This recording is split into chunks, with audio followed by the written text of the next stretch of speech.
A very good morning from the Broward County Cricket Stadium here in Florida as we continue with Mayor's New World T20 League 2025. It's the California Steelers taking on the Chicago Raiders in match number 4. The standings would see a lot of up and down there with a 4-team tournament. Florida Hurricanes 2 points as they won one of their 2. Chicago Raiders mirror the points, yes, but the net run rate higher for Florida Hurricanes, hence they're atop.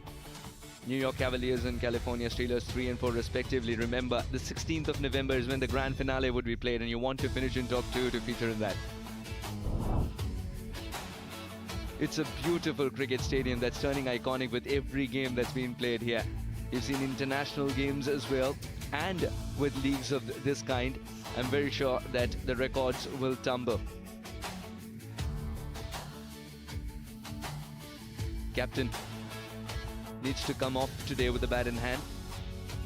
The California Steelers versus the Hurricanes was a learning curve for them, lost by 40 runs. So both Bharati, if he gets it right, then it'll be mighty helpful for the California Steelers.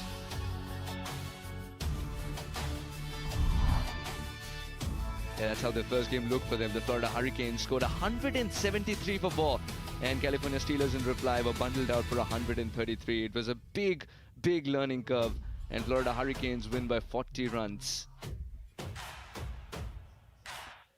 Samit Patel getting into the 40s there. Nagy getting a lovely start as well. They're also backing on Ashley Nurse, the California Steelers today. And the Chicago Raiders started off with a bang. Thanks to this man, the skipper leading from the front. Bishnoi runs with a bat in hand. They've got the bowling depth required. Rishi Dhawan never falters in big matches. And Jayasuriya, Manpreet Goni with a lot of experience. This side is well stacked indeed.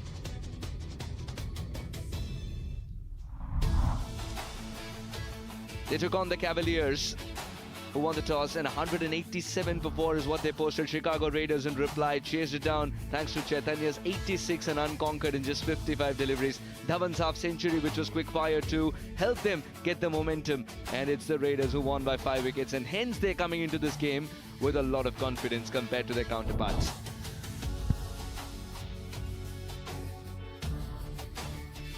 In today, we're playing on a very new strip. So let's find out what it has to say, as is always Samuel Badri talking to it. Very special day today, Double 11. It's Veterans Day, a federal holiday here in the US. It's a very cold day as well, just about 12 degrees Celsius, so it's quite nippy. A lot of the players in their sweaters just trying to keep themselves warm. In terms of the climatic conditions as well, the sun is beaming down at us, the weather is set fair, so fingers crossed there's no issues there. In terms of the surface, well, we are moving one strip in an easterly direction. This is the one we used for the first 3 days. This is a fresh one for today, and it doesn't look any different from what we've seen before. It's nice and compact, really firm, and there's that evenness about it again. I think the batters will really enjoy these conditions. If you're batting first, you want to get up close to that 200-run mark. It's a fast outfield, it's a firm deck. Expect fireworks at Broward. Yes, they want to fly high as well. Whichever team decides to bat first or bowl first, they want to fly high. And Samuel Badri has his way with the pitch all the time because the pitch talks to him.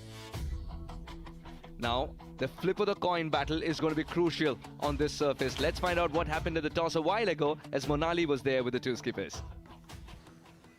Welcome to match number 4. It's toss time here. It's the Steelers taking on the Raiders this morning.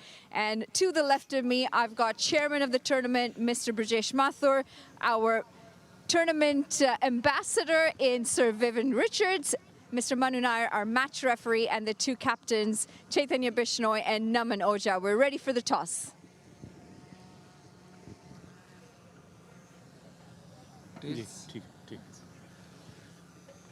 Heads. Heads is the call. Tails. And it's tails.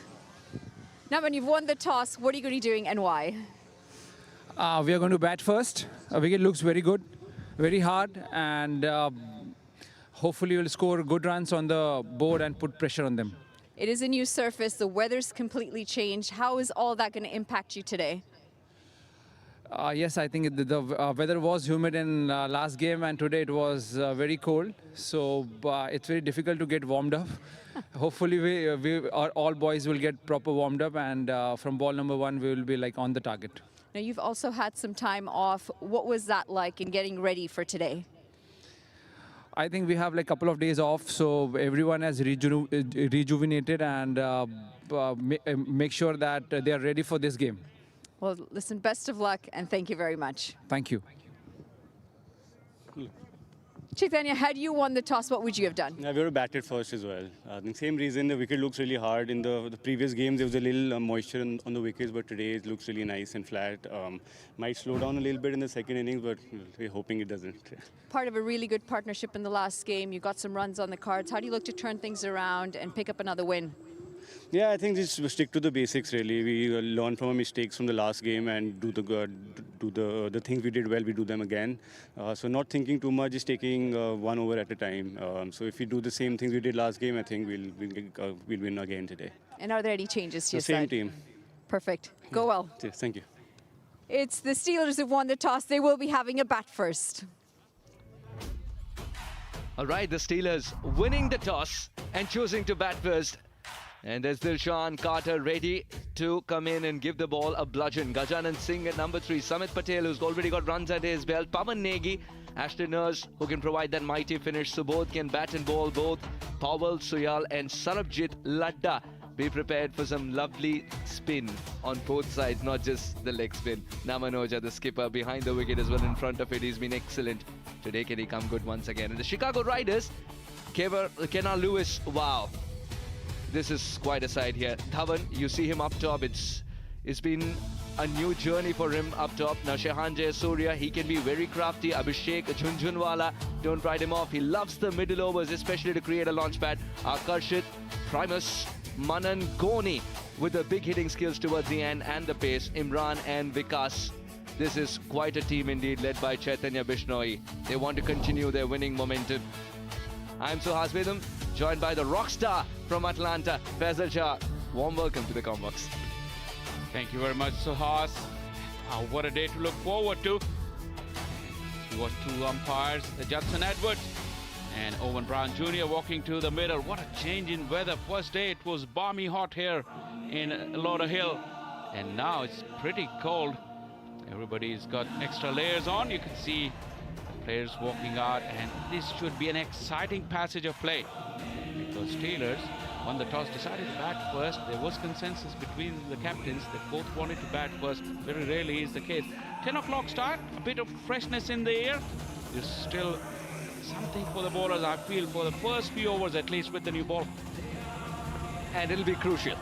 That will be crucial, the first few overs for both sides, because they want to regain momentum. It's a game of momentum we've seen in T20 cricket. Now Jonathan Carter with 7 half centuries, a lot of experience, the best of 111 not out. If he gets going, boy, are we in for a treat. If you're a batting connoisseur, you want Namanoja as well with his classy cover drives to get going. 15 half centuries, loves this format too. He's been on this ground before for even shorter a format and did well. So he wants to come good. He's 28 runs away from 3,000 runs. Rishi Dhawan in the picture. Played a fantastic knock in that first game. Very handy cricketer. Unmissable red shoes wherever he plays. I've noticed that quite a few times. But you like a character like him. Batted at number 3, opening the bowling, handy in the field. Very good cricketer, a complete package. As you rightly mentioned, a complete package, because he's redefined himself as a batter who can come up top and open the batting. It happened in the Legends League that he started to play in India, and he sort of transformed himself as an opening batter thereafter, no matter where he goes in the world. It's the experience once again that allows him to adapt very quickly. Remember, for an opening batter, a pitch is still an enigma. He's the one who tells the others this is how it's behaving. Talking about the pitch, we've been blessed with wonderful strips here. The first strip that we played 3 days on was fantastic. Slip in place, first ball. Wait on! It's not a probing length, but Dhawan getting it right is a good sign for the Raiders. upturn in USA cricket is largely down to the infrastructure and the pitches. This pitch an absolute beauty. The whole square actually, although it's so cold outside, but when the covers were lifted and you have the feel, it's pretty hard, like Samuel said in his pitch report. So we look forward for an even contest in terms of the pitch behaving for the entirety of the 40 overs. We talked about the pitch being an enigma. I think the conditions here are as well. I'll tell you the reason.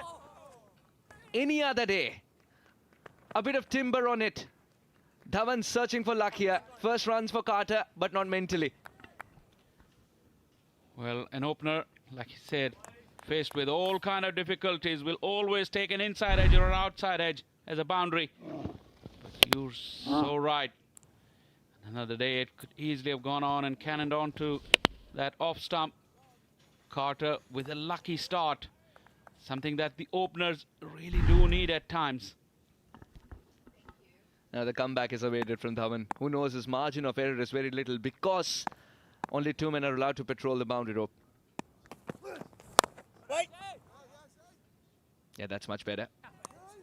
Carter's still finding the middle of the bat. He's still searching for the middle of the bat. I'll tell you why I call the conditions an enigma as well, because where I come from, if it's sunny, it's sunny. There's not a tinge of wetness in the air, or there's no cold breeze. We have 2 seasons back where I come from. The season where it's hot and the season where it's hotter. So here, despite the sun being in full bloom, we see a cold breeze, a gelid breeze move across. That's new indeed. And that's exactly why, in case you're wondering, watching from home as well, why many of them have a jumper on despite being in the middle of a sunny cricket match. It's this. The wind factor is picked up and it's very, very cold. You managed quite a jumper. I had to, because I know you weren't here on the first day. Globe-trotting Suhas weather. But yeah, it was extremely hot on that first day. It was sweltering. You say you have 2 weathers, 2 seasons in the entire year. In 4 days, we got more than 2 seasons here in the, normally called the sunny South Florida. Yeah, it's a beautiful condition to play cricket in as well. They were wonderful conditions. Deliberately slower and Carter deliberately more watchful. Picks up a single. The attacking shots weren't coming by. Yeah, he's read the slower delivery. Captain Naman for the first time. Yeah, this is a modern day trend, you know. We see there's freshness in the air. The ball may do something, but modern day bowlers, fast bowlers, they like to go to that cutter slow delivery pretty early. It may seem as, regardless of conditions, they just want to fox the batters with that slow delivery. It's cold indeed. He's got 2 towels wrapped. And solidly defended by Naman.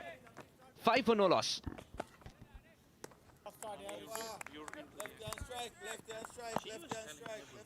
It's warmer outside, and she was shivering. Oh, no.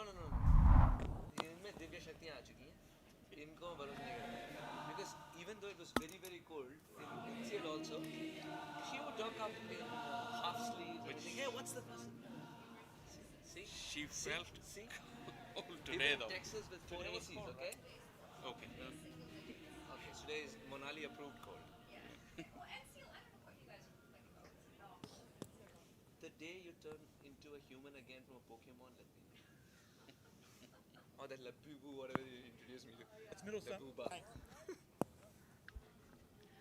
Now the California Steelers, we talked about a well-decked side. There's Dilshan Munawira, Naman Oja, Jonathan Carter with all that power, Gajanand Singh who can bat with exquisite timing, at the same time put the ball in very funny positions to get it for 4. Be very crafty. It's a very good side indeed, and Manpreet Ghoni has got to find the first breakthrough for his side, the Raiders. Took a bit of time to warm up in the first game, Manpreet Ghoni.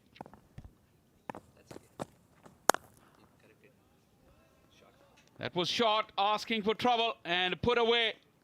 That is much more convincing from Jonathan Carter.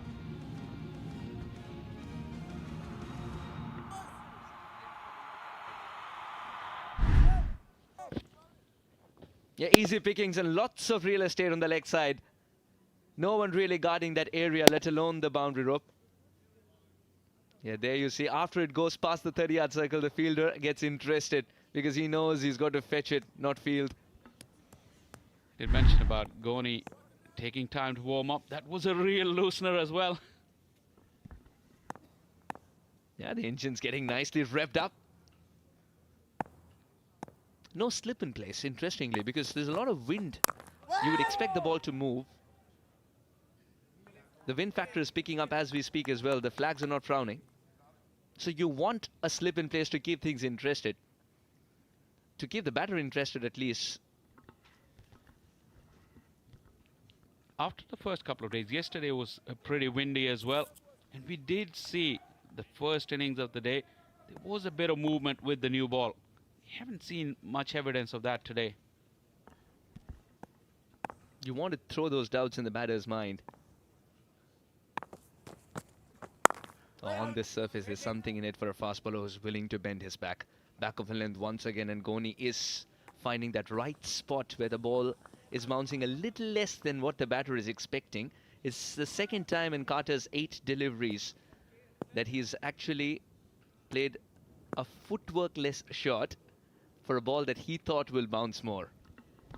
Just hopping around, and you're right about the bounce. We saw Baltej in one of the games really getting good bounce and getting the ball to carry to the wicketkeeper above waist height.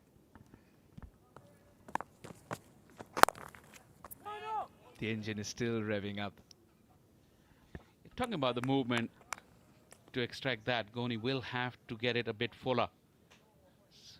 For now, he's just relying on that back of a length. Like you said, engine is revving up. Once he gets fully warmed up, probably he'll push one. Also pushing Carter back onto that back foot before slipping that fuller one.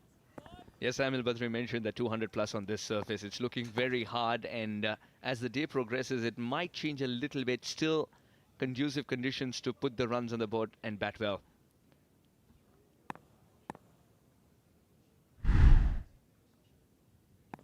Good comeback this by Ghani after being hit away for 4. Excellent. Into the next gear now, that engine. Extra bit of bounce. Wasn't as short as Carter thought it was. And he just went through with the shot. Not really in any kind of position to execute that shot. He was on the move when the ball went past him. But that is the kind of delivery you expect from Ghani. He's warming up now. The pace is up and the bounce was true. Now Dhavan went for 5 in his first over. Ghani's gone for 4. Can he close it out well? Carter looking for a boundary. Very nicely played. We'll get a single. And retain strike as well, Carter. 5 of the second one. 10 for no loss.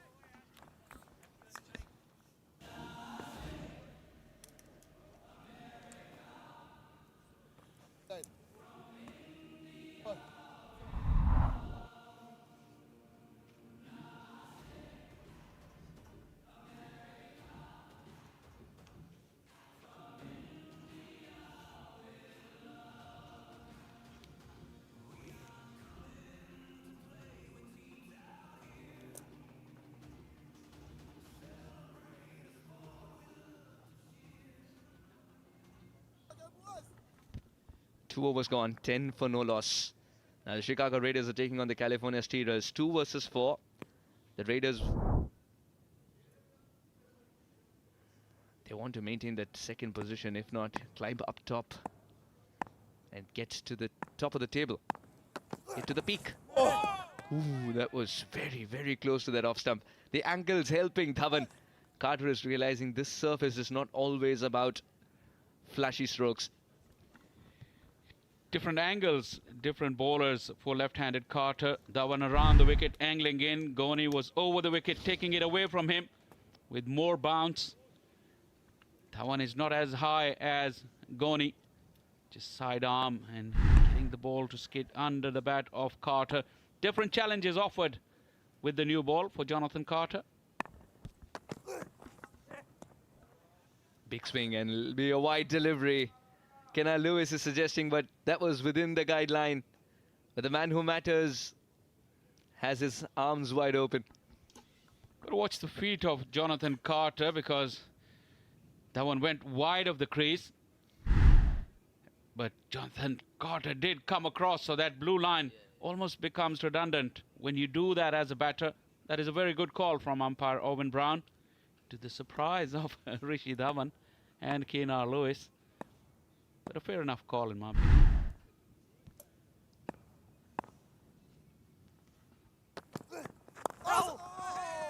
A little risky to have flicked it on the leg side. This didn't bounce as much as he expected, but still he had it under control. So Carter is still looking for that one free-flowing shot that guarantees that he's back in form. And Namanoja is waiting for his first run. Well, Namanoja has only played one ball. We're into 2.2 overs. But Carter has come up with a method against Rishi Dhawan, walking right across his stumps, trying to cut down on that angle and make him to do something different. But this is a different challenge now. Namanoja. Fine leg is up in the ring. Third man and deep mid-wicket are the two sweepers inside the power play.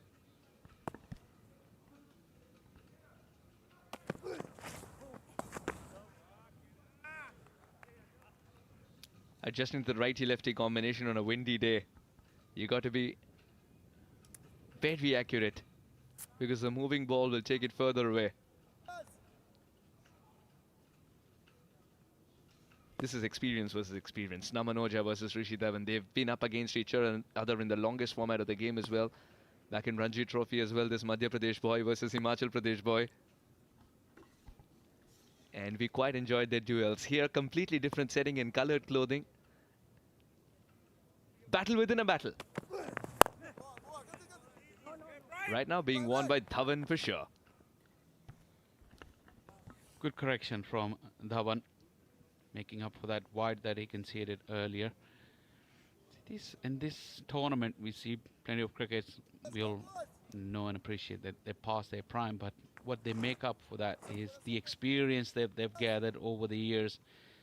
So pace of the game may not be as quick as in terms of bowling, but the experience and the wiser heads makes for intriguing contest.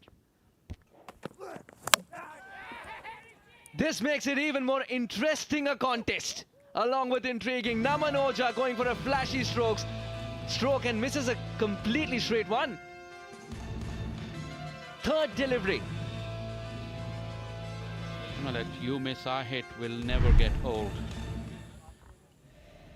Just a small little stride, didn't cover the line of the ball, swinging at thin air, and heard the rattle behind him. Wheels away in celebration, Rishi Dhawan. Namanoja can reflect a little bit later. For now, he has to take the long walk. Skipper gone without scoring. Steelers 13 for 1.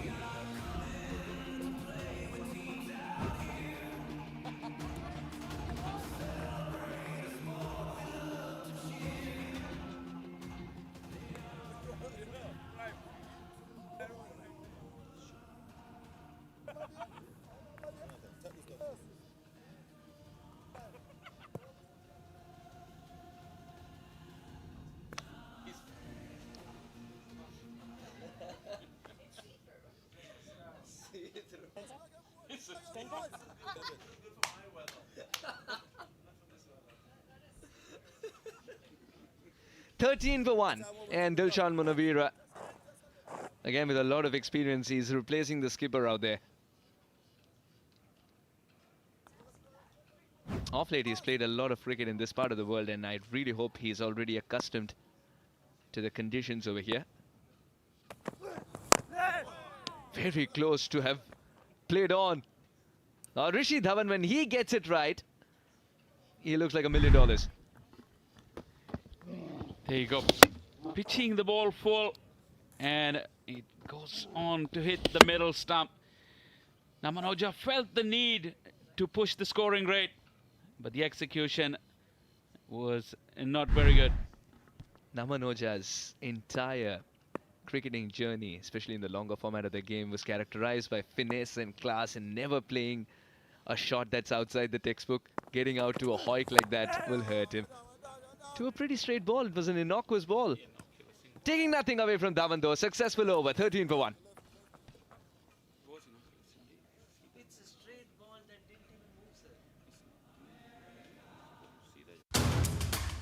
Live news, entertainment, health and many more. अच्छा हाँ ऐसी कौन सी जगह ये है Veto, your video streaming universe. No subscription, no fee, बिल्कुल free. अबे क्या बात कर रहे अबे सबको पता है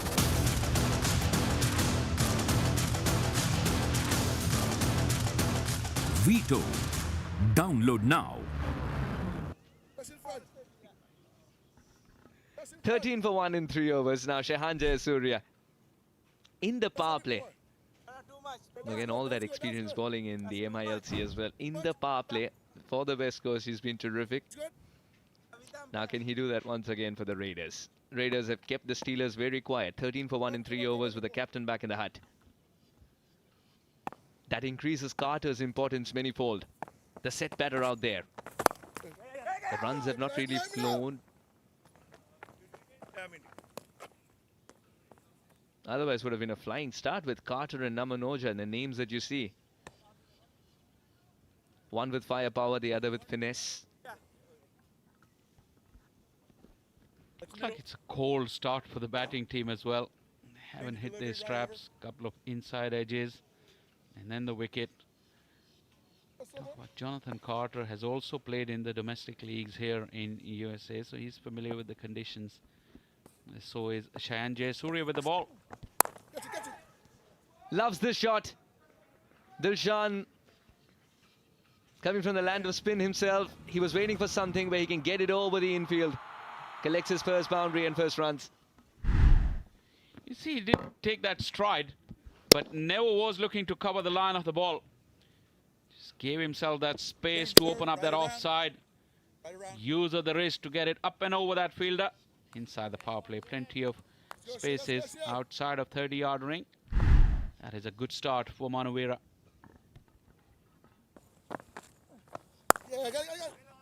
Dilshan and Shehan. Again, two cricketers who played a lot against each other back in Colombo too. Miles away, the battle ensues. Got lucky there. Jayasuriya got away with it. And now reinforcing that offside field as well.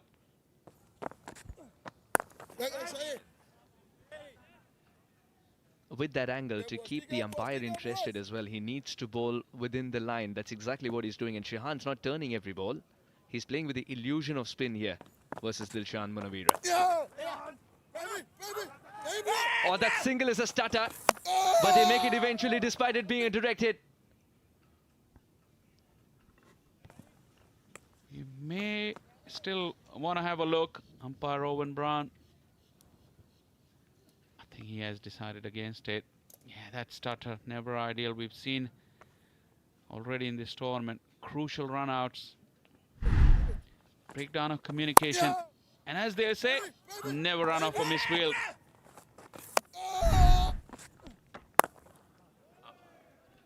That's not going to challenge any fielder whatsoever. One bounce over the rope. Carter has found form. 23 for 1.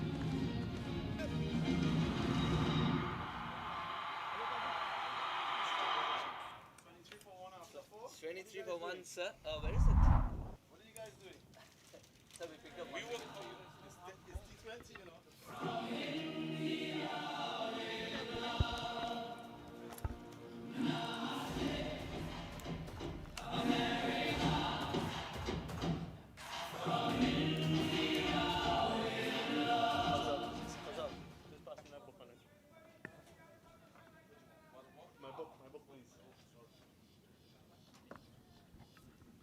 One wicket falling, that of the captain without scoring, bowled by Dhawan. It's been a good start with the ball for the Raiders. Remember, the Steelers won the toss and they elected to bat first. A different approach this time around. Won the toss last time and decided to bowl first. Then Ngoni will continue. Very important game for the Steelers, having gone down in their opening encounter, and the way this tournament is structured, you can ill afford to lose 2 matches on the trot. Change of ends for Manpreet Goni from the southern end now.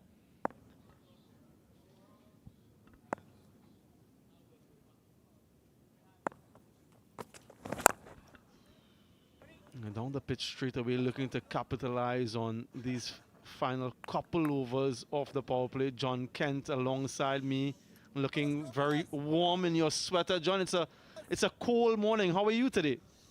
Oh, good morning, Samuel. Having another look here at that stroke. Nicely timed. Clean striking. But yeah, absolutely. I'm from a fair weather Durban.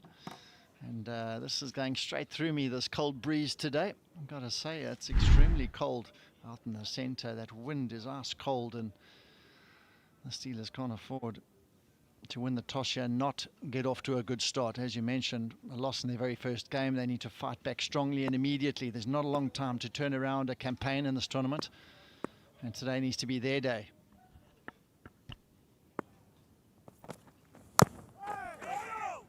Again, another look to heave across the leg side on another dot delivery. We've had 7 dot deliveries already in the innings. That's a little bit of a worry for the batting team. 4 fours, yes, no 6s just yet. So very sedate the start.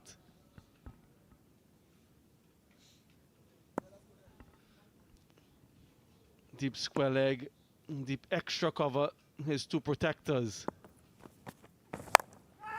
Yeah, you just sense that something was about to give. Could ill afford 3 consecutive dot balls, and this the 5th over. He latches onto that one, Munawira. Goni's been bowling this back of a length consistently, and he's been hanging back. You can see him hanging deep in the crease. The previous stroke, he tried to heave one, and the previous ball, he got a hold of. And that is it. Well in front of square. He's got a deep square leg back, but nicely timed, and just the 1 bounce for 4. Good back-to-back replay,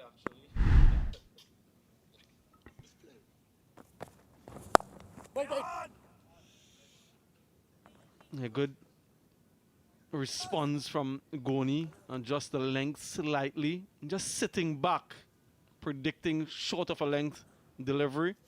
Manpreet Goni was good in the first outing. 11 runs conceded in his 3 overs with a wicket. Got the award for the most dot balls in that particular contest.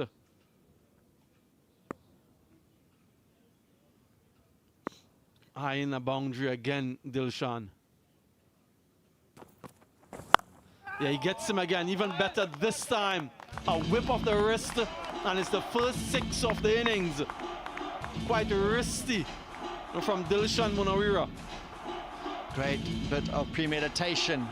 Deep in the crease, but he went behind square on this occasion, contrasting to his first stroke. Powerfully hit in front of square. He swivels and uses those wrists to get it well behind square. Went sailing over the boundary. That ball has rolled many a mile. It's going to take some fetching. Goodness me, that was wonderful timing. And the bowler, Ra smile. He's outthought him on this occasion. 1 delivery left, and now this has become a really good one for the Steelers.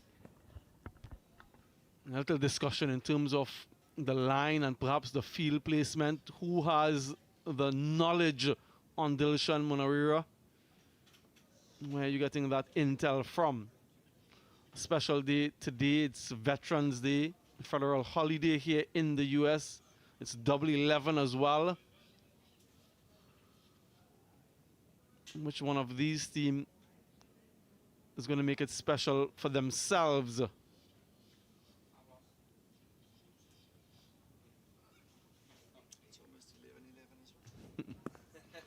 I've just been told by John Kent that it's almost 11-11, so it will be 11-11 on the 11th of the 11 in a few minutes' time.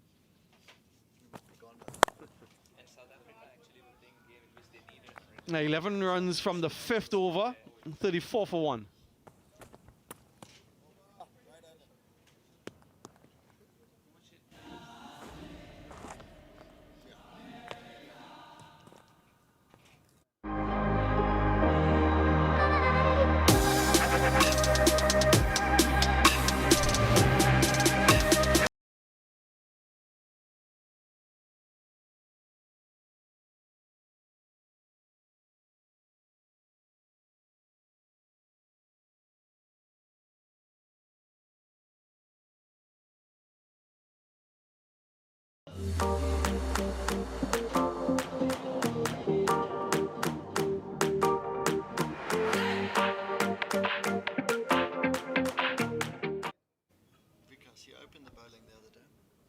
Yeah, that's how the innings has panned out so far. 18 dots in the first 5 overs. 1 6 and 5 4s. New bowler from the northern end. A little bit of width on offer, but there is protection. They're expensive in his first out in Vikas Tokas. None for 40 from his 3 overs. Opened the bowling then. So they're changing things up this time around. I thought he used the new ball fairly well. He just managed to get some big hooping in-swingers.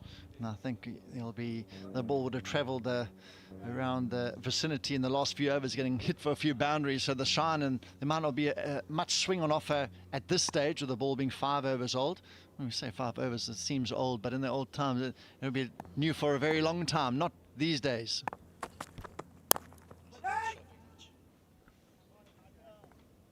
Yeah, the other thing to consider, John, you and I were out there, and just about when the game started, it was about 12 degrees Celsius. Quite cold for many of us, not all of us. Some guys are used to that temperature, but it was frigid, and so these players need to be properly warmed. Yeah, he's warmed up nicely now, Jonathan Carter. Another maximum, second in quick succession. It took a little bit of time. See how good her arm is. Yeah, good, decent arm there. You might need to stay there. There, a couple of sixes have been raining down that side of the field with the breeze, and this is clean as you like. That is a brilliant stroke. Yeah, one thing about the throw, though, as a coach, what you tell young kids, opposite hand, opposite foot. And she threw with her right hand and her right foot forward, so we'll have a little session with her at some point. But a good strike from Jonathan Carter. Good so far. 22 from 17. He'll want to pick up the pace a bit now. Yeah, and guides it. So brute force previously and finesse now. A 6 and a 4. Warming those hands up in the dugout. You want to keep clapping for these wonderful strokes. There he is. He's got a big smile on his face. Gajanan Singh, he's enjoying this display of classy strokes and some big hitting. And as you said, some very nice stroke play, finesse, lovely timing, placement. The fielders are tightly gathered in that backward point region, but he bisected them beautifully. Yeah, a lot of dexterity in that shot.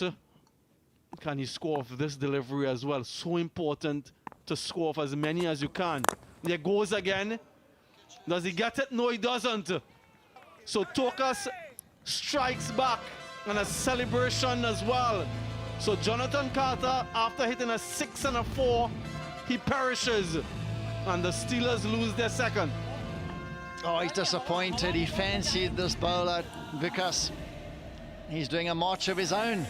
Good to see. He'd been put to the sword the 2 previous deliveries, a 6 and a 4. And he did the trick, stayed consistent, hit his length, and a miss hit. Low on the blade, but a sharp catch. He backpedaled right on the edge of the ring, and he backpedaled well. He judged it well. And a sharp catch. Jonathan Carter's gone for 26. The Steelers 45 for 2.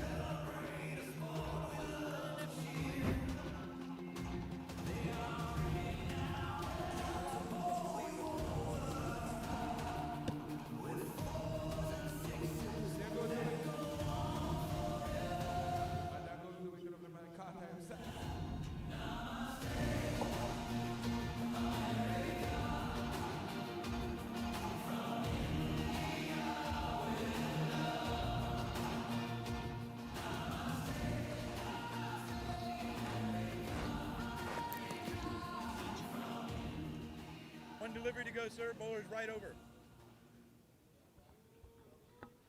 New batter Gajanan Singh, lots of experience, especially in these parts. Quiet start for him in this tournament, just the 1 in their first game. Final delivery of the power play. off the mark straight away, if not altogether convincing. And so after 6, the Steelers 46 for 2.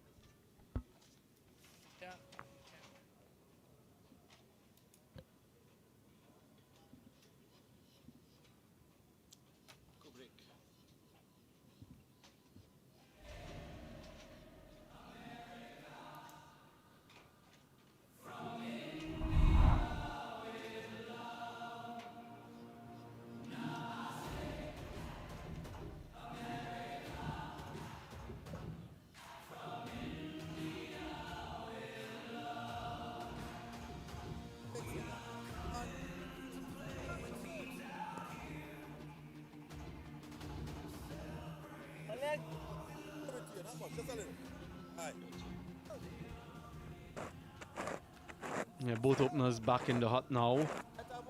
And so Dilshan, who's been out there for 13 deliveries, would play the lead role in this phase of the innings. Always tricky. The big unit, Roshan Primus, into the attack from the southern end. Slingy action.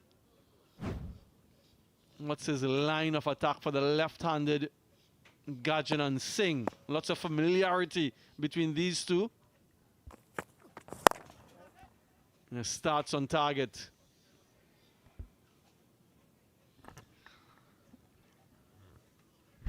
Having a look at Carter's demise. He was well set, just low on the blade, didn't quite get all the timing. Important catch. And a grin on his face, but the big celebration was coming from the fast bowler. He was being put to the sword. But he came back very, very well and managed to strike. It's important striking in this power play, particularly going into this middle section of the innings. The field starts getting dispersed and a couple change bowlers start arriving, but only 2 in that power play. Steelers would be a bit disappointed at that loss of that wicket. Right at the end, he's got himself through that power play, started looking really good at Carter. Tried to play a bit of catch-up early in that power play. They were a little bit tardy in terms of run rate and boundaries, and they really tried to catch it up in that last over. Unfortunately, Carter perished. Yeah, the importance of taking wickets, you're right. It was an over where he thought that he could target and did so well until that point. Just needed a little bit more on it to beat the infield. And this one beats the infield, but there is protection in the deep. So just a single. New surface today, John. We've seen the other one. Now we had 3 consecutive matches. The batters quite enjoyed it. A lot of them had glowing remarks. What have you made of this one so far? Looks another good one. Really lovely covering throughout. It's been consistent. I haven't seen too many bowlers bowl cutters just yet, and I'll be interested to see when that happens and how the pitch will respond. Janan just trying to rotate strike here, not managing to do so. But I think having a look at the bowlers bowling cutters, the spinners getting involved, we're yet to see one. I think Jayasuriya was the only one utilised, but he really darted them in there. Didn't really give it much opportunity to turn, but I'd like to see some of the seamers start mixing it up a little bit more here.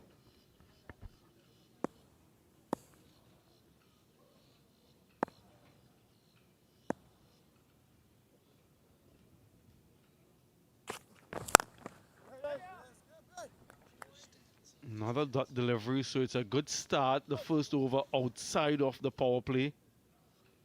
Had a couple wickets in his 4-over spell in game 1 for them, Roshan Primus. And then he struck that ball for 4 in the last over when there was a little bit of tension. A very useful all-rounder, the man from Barbados. Now this one is struck down the ground. It will challenge the fielders. In fact, it beats them. Both of them. Long on and long off, circling. But it was a needed boundary. 50 comes up, 52 for 2.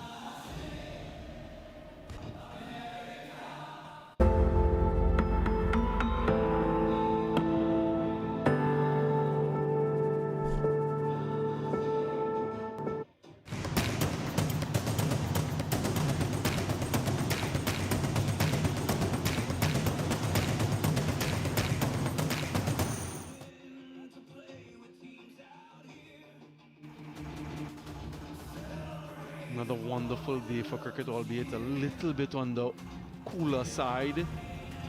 I should say colder side for those of us from the West Indies and even from these parts not used to these low temperatures. But yeah, it looks a spectacle once again. Even our director, when he was out in the field, John, he was complaining about the coldness. He's comfortable now, I'm sure.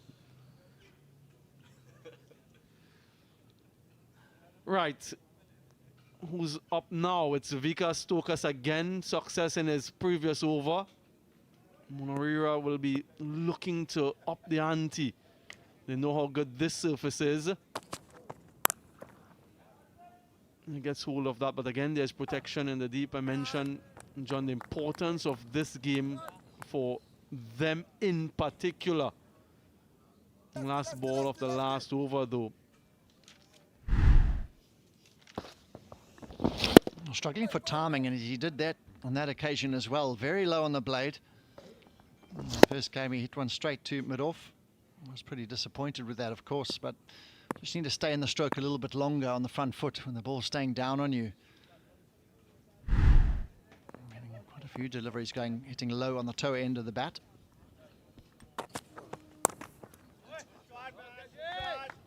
Now this one gets past the fielder at deep backward square. So a good bit of placement from Gajanan Singh. Errant line though. We're just starting to get a bit of momentum now. Gajanan Singh mentioned boundary in the previous over, but he did well to really get the timing on that delivery. He didn't get up much either. But utilised the pace, rolled the wrists, and Vikas took us under a little bit of pressure again.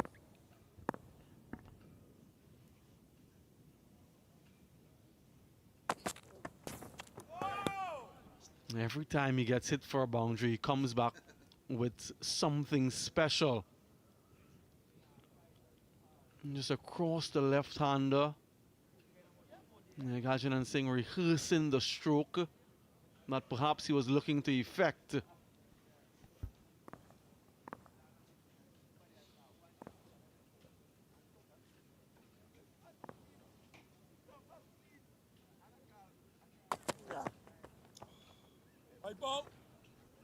Yeah, errant again, another extra.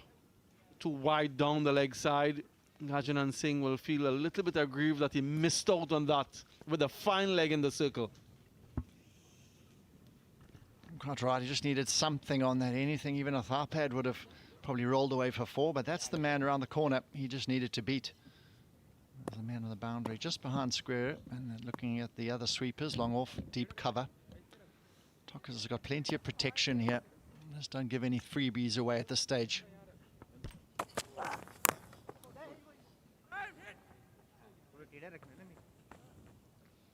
Just a single. The Raiders and their captain will be pleased with the way things have gone so far. And Bishnoi with the highest individual score of the tournament so far, his unbeaten 86, really shepherding his team over the line in what was a tricky chase. 187 was what they chased down, and in the end, comfortably enough. So they'll have to chase yet again, and he'll be very crucial in that.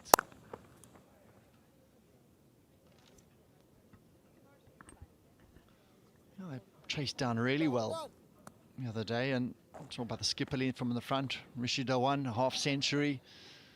Junjunwala also getting an important partnership with Dhawan in that chase. Getting a runner ball for the last 30 runs or so. They look pretty comfortable at the end, and just having some level heads helped them get over that line in that opening game.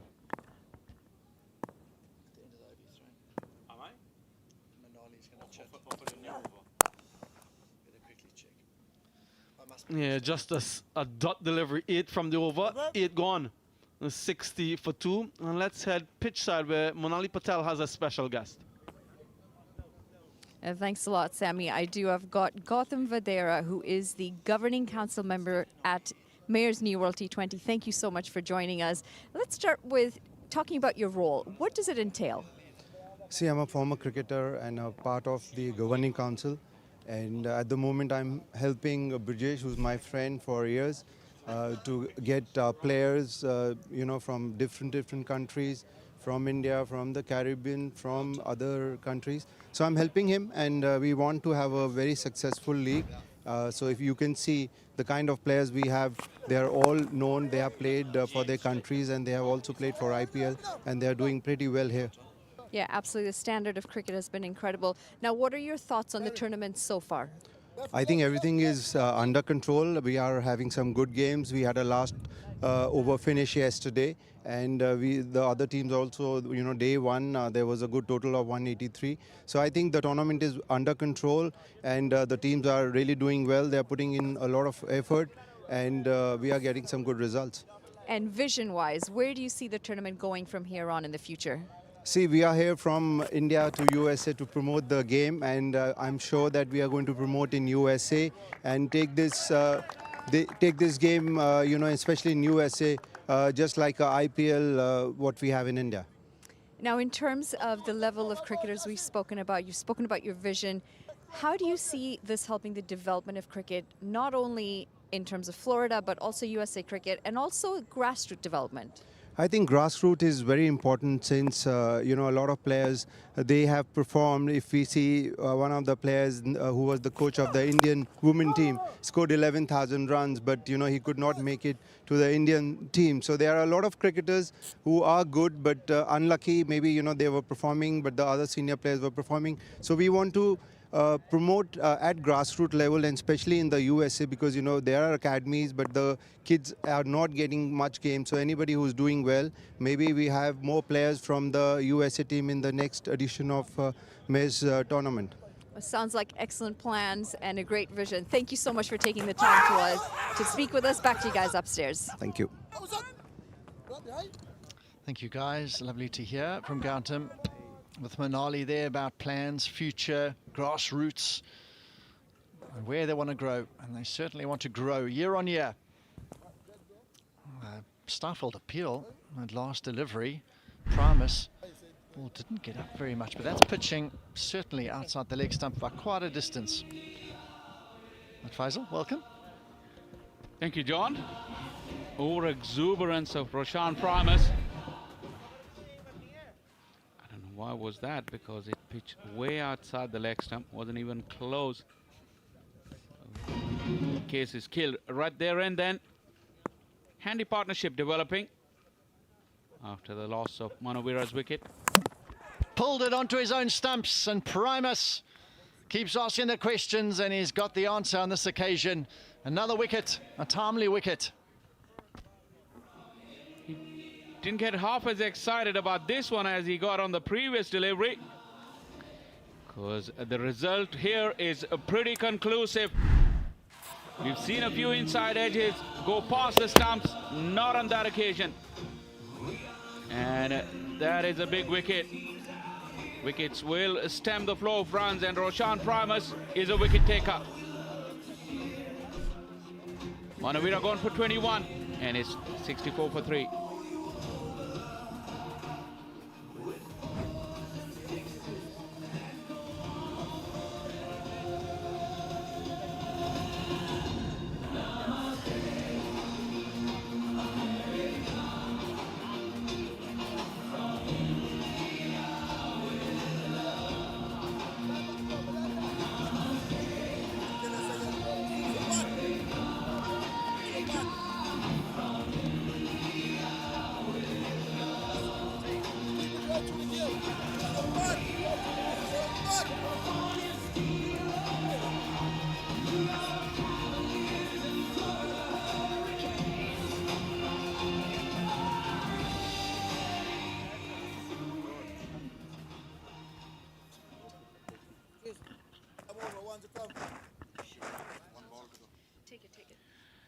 Samit Patel, the new man in. He found a bit of form in the first game. Made 41. His team needs him right now.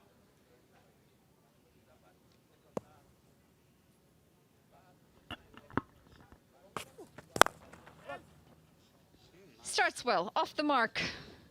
And he'll keep strike in the next over as well. 9 overs gone, it's 65 for 3. Live news entertainment, health, and many more.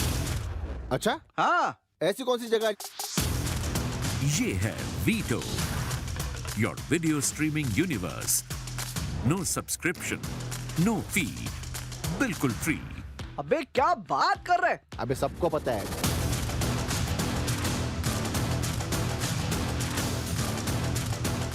Vito, download now.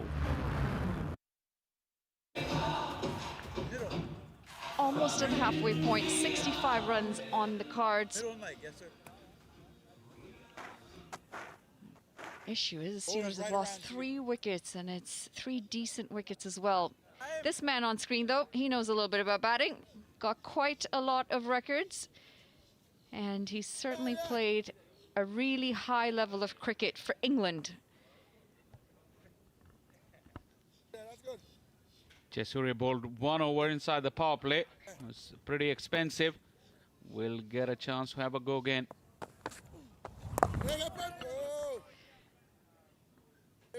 Worked into the leg side this time. Just have to stabilize the ship a little bit. Right? We've lost a few wickets. This is the last one. Roshan Primus getting Dilshan Munawira. Looking to work it into the leg side. Gets that under edge right onto the stumps. And he's really struggled for form with the bat. Unfortunately, that struggle continues for Munawira.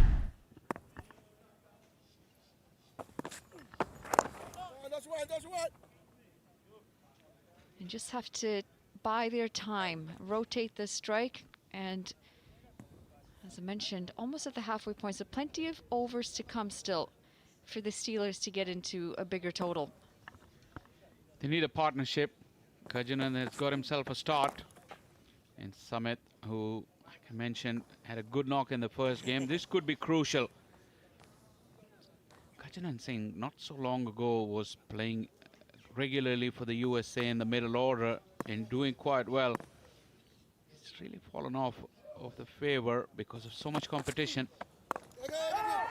That's a healthy problem to have, isn't it, for USA cricket, when you do have so much competition, and you can see their top 15. It's competitive in there. The likes of Aaron Jones can't crack the 15 anymore in ODI cricket.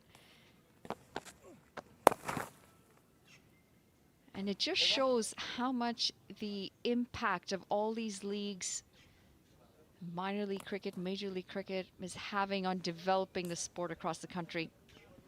And you're having the chat to Gautam just now, and you know, we have to really appreciate all those involved in bringing cricket here and taking cricket to the next level.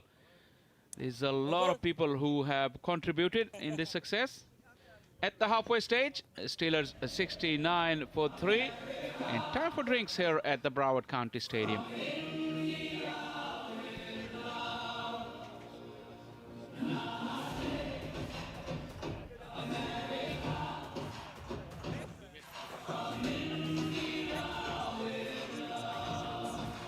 So that's the end of the first set on day 4, March 4th. California Steelers, Chicago Raiders. Oh my God, it's cool.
69 for 3 on the cards. Lost a few wickets along the way.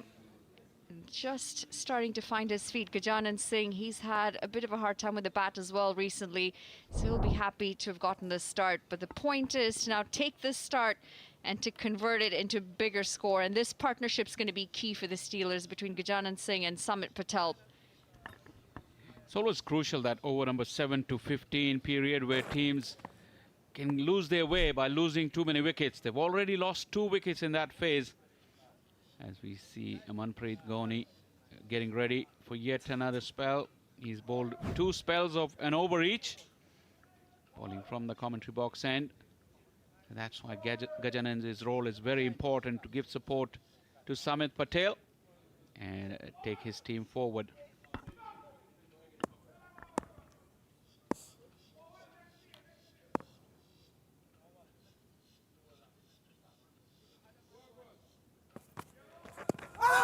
Starts well, back of a length.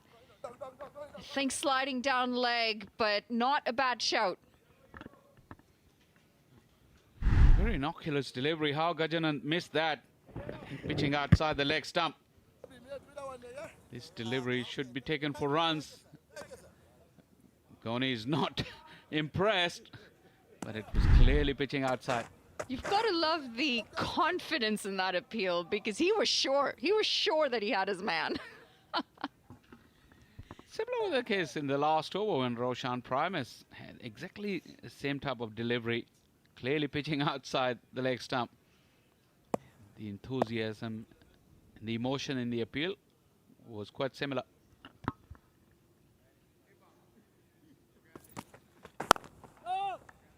It's going to be an interesting adjustment as well for the bowlers, isn't it? The right-hand, left-hand combination between Gajanan and Samit.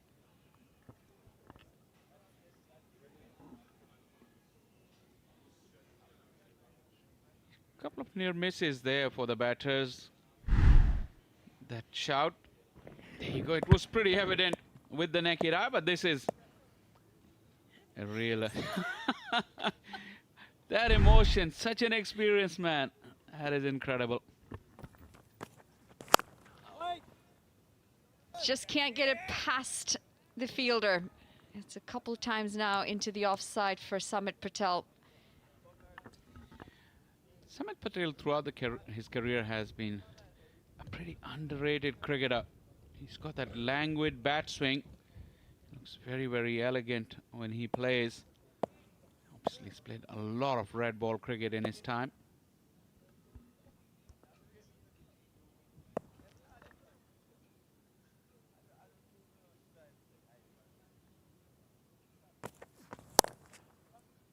In the gap this time, he will get off the mark.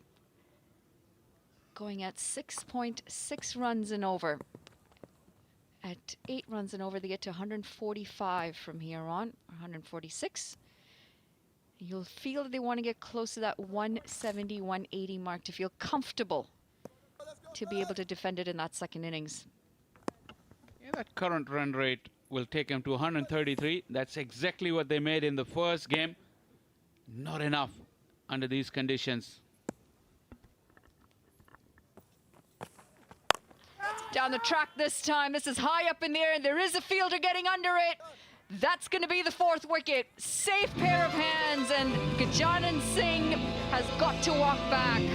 Rishi Dhawan makes easy work of that catch in the deep. Manpreet Ghoni picks up a wicket to himself. It has been a struggle for Gajanan Singh. He battled but could never really get going. And that is a crucial breakthrough. The wickets continue to fall.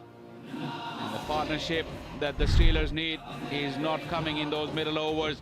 Short of length, the bottom part of the bat, and went straight up. At this stage, Gajanan knew that he was in danger, and Rishi Dhawan with a safe pair of hands. More emotions from Manpreet Ghoni. This time a joyous one as well. Gajanan gone for 15. Steelers 71 for 4.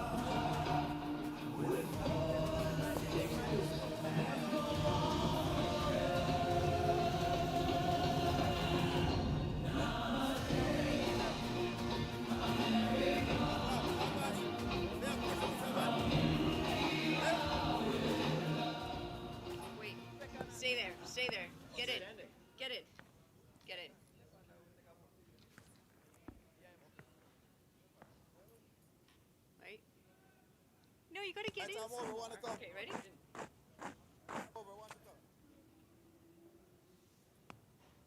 Now you put the thumbs up. It's pretty good. Oh, yeah. Without them. Pavan Nagy. Pavan Nagy.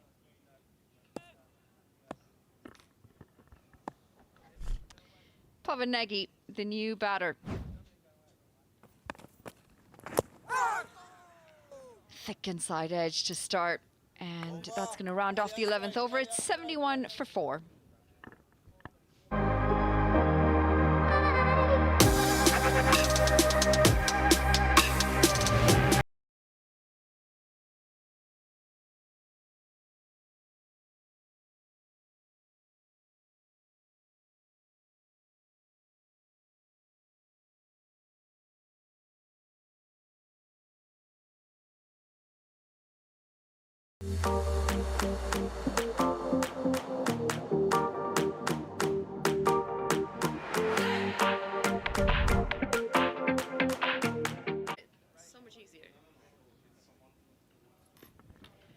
A couple of tall towers there, but the wickets have been the issue for the Steelers at the moment. They're 4 down now with 71 runs on the cards.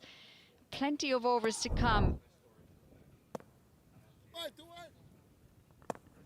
9 overs from here on.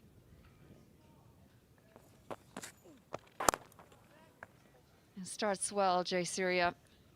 It's these dot balls. The dot ball percentage has been high today for the Steelers. That's the wicket. Kajanan Singh felt the need to do something, but the execution wasn't very good. Down the track, using his feet, just can't get it enough into the gap or enough with the timing.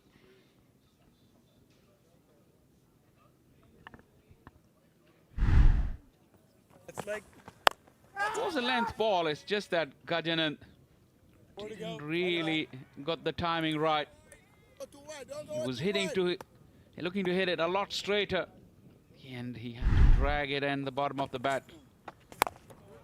Not afraid to toss it up, Shan Jayasuriya, but it's that length that's tricky.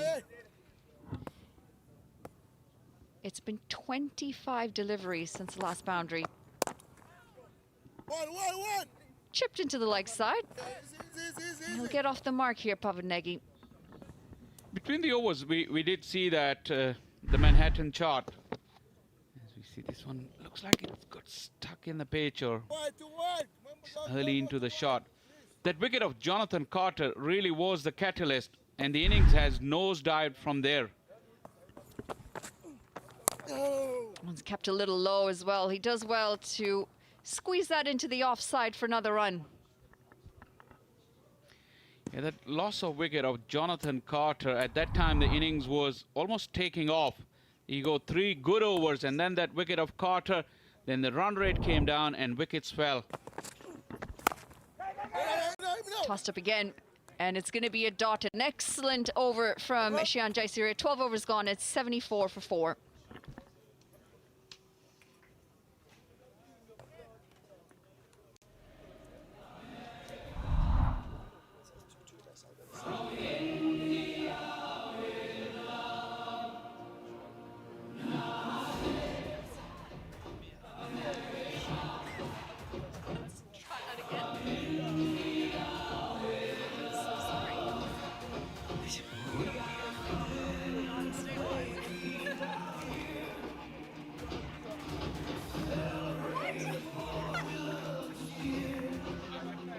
Been decent with the ball today for Chicago Raiders. They've picked up wickets. The economy rates have been excellent from them today.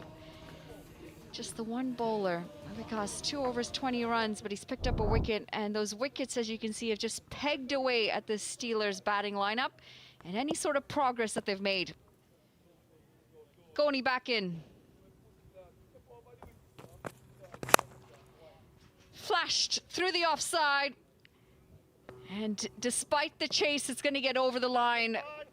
A boundary to start the over. Samit Patel picks up his first boundary, and that was a slightly poor effort in the deep. Welcome, John, into the comm box.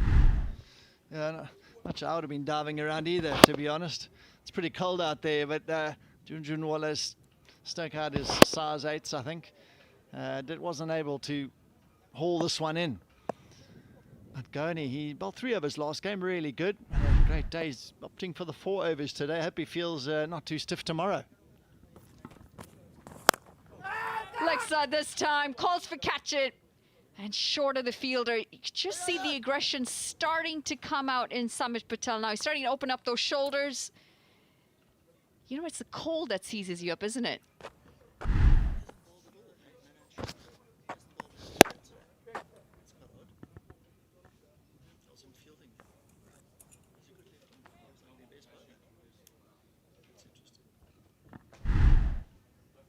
Just signaling there, Manan Sharma, that it was definitely a distance away from him. It wasn't a catching opportunity.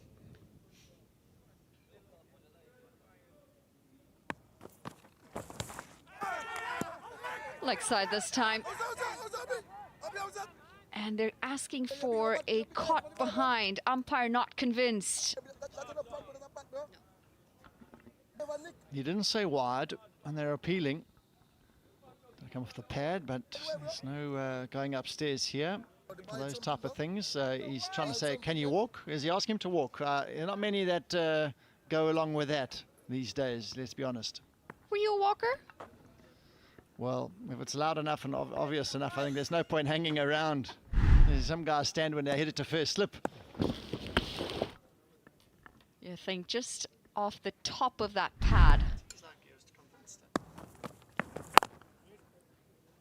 We've certainly seen a very animated Manpreet Goni with his appeals. He's sure, when he appeals, he's sure that finger has to go up. Lewis, you could see the pocket just move a touch, but have a look at the keeper. Lewis, he was convinced. Look at him, he's celebrating. How was that? The finger didn't go up, unfortunately. Yeah, definitely not. Bit of banter.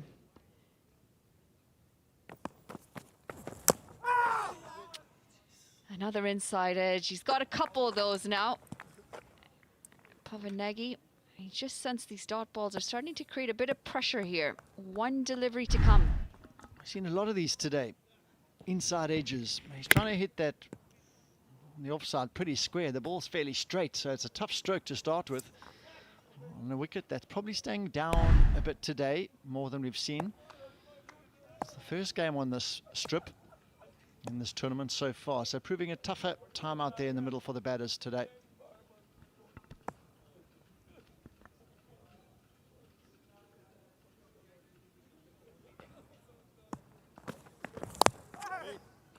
Yeah, again, keeping a little low. It's going to round off a good over. 13 gone. It's 79 for 4.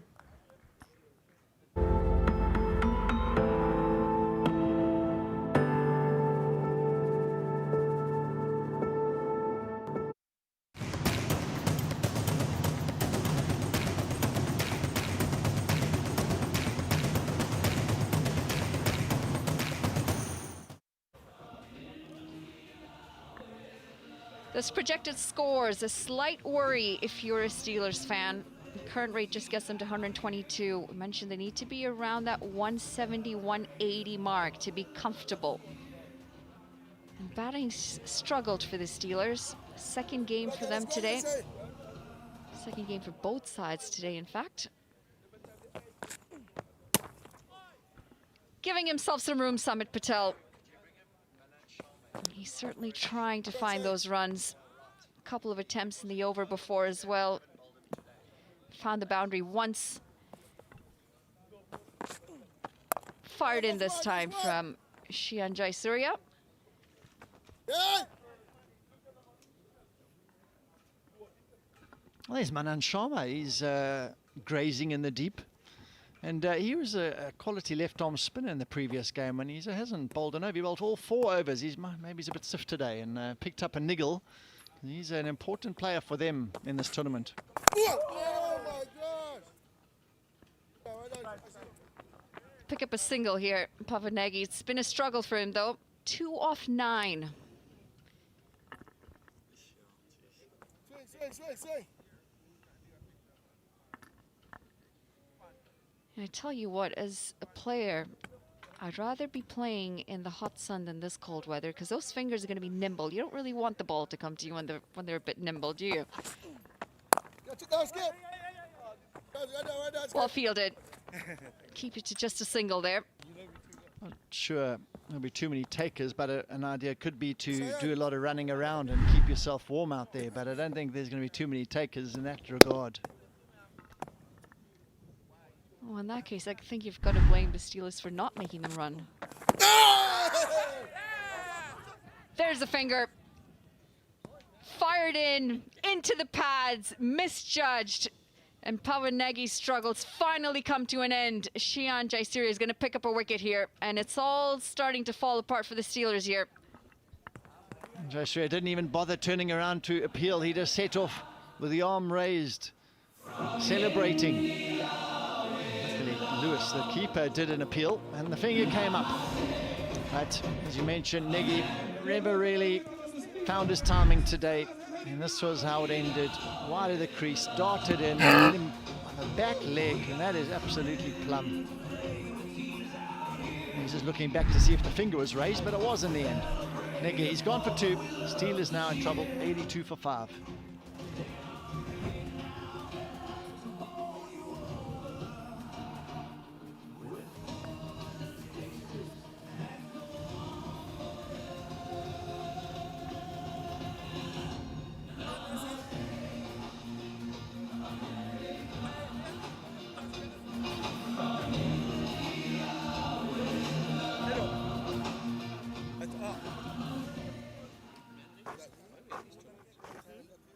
One delivery to go, sir. Right arm around. Terrible. Let's go, boys.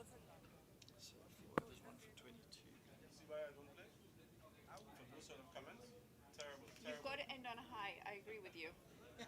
I agree with you. Finish on a high. Ashley Nurse struggled in the first game, but can certainly hit the ball. He'll get off the mark. It's also going to round off the 14th over. It's 83 for 5. Over.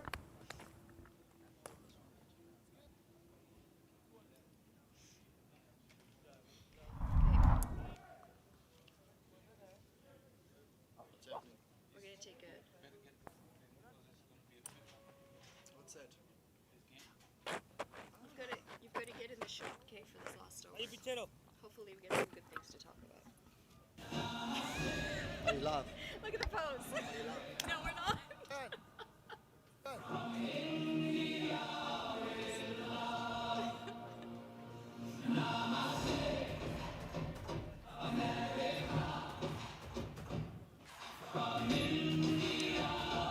Half that batting lineup is back in the pavilion. They've had a tough go. Just 26 for Carter, top scoring at the moment. Samit Patel out there on 13. And Ashley Nurse can certainly hit a long ball. They're going to need some of that. 6 overs to come in this innings for the Steelers to get to a decent total. And they're going to have to deal with the bowling of Rishi Dhawan. He's been excellent. 2 overs so far from him, just the 8 runs and a wicket. They want to take a few more wickets here when they're running towards these last 6 overs. And if they can do a good job here, the Steelers could battle to get through their full allocation of 20 overs.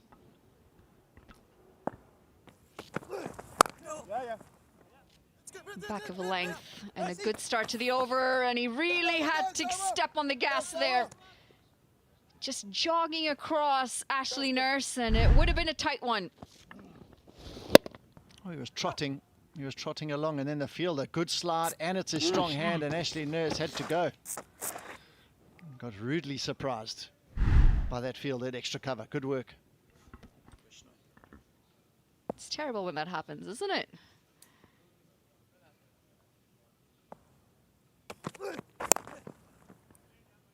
He's done well, Samit Patel, to keep the rotation of strike going. Yeah, the boundaries have been hard to come today, but you've still got to keep that scoreboard ticking.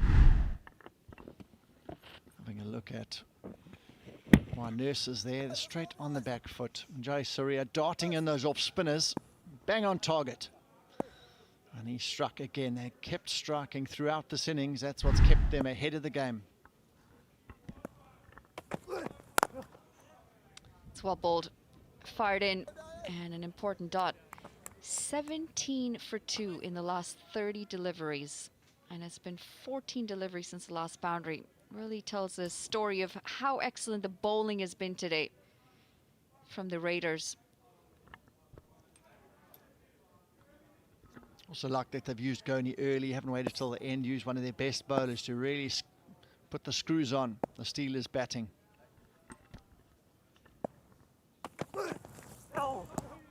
Oh, that's a bit of innovation.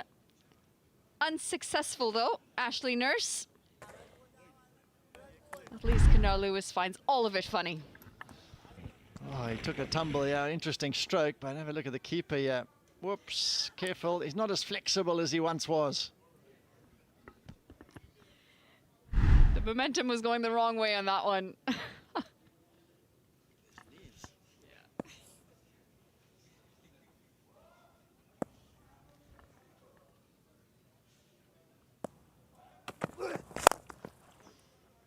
Punched down the ground. And again, just the single. 16 deliveries now to the last boundary. Talked about how many runs they've got in the last 30 balls, and it's not looking great. Having another look at the shot, and have a look here, his knee, as he starts falling backwards, it's like, wee. Down he goes. Take a tumble. I'll tell you what, he has a smile on his face all day, though. He's a real character. Love watching him play. Pulled away. And again, it'll just be a single. 15 overs gone, it's 87 for 5.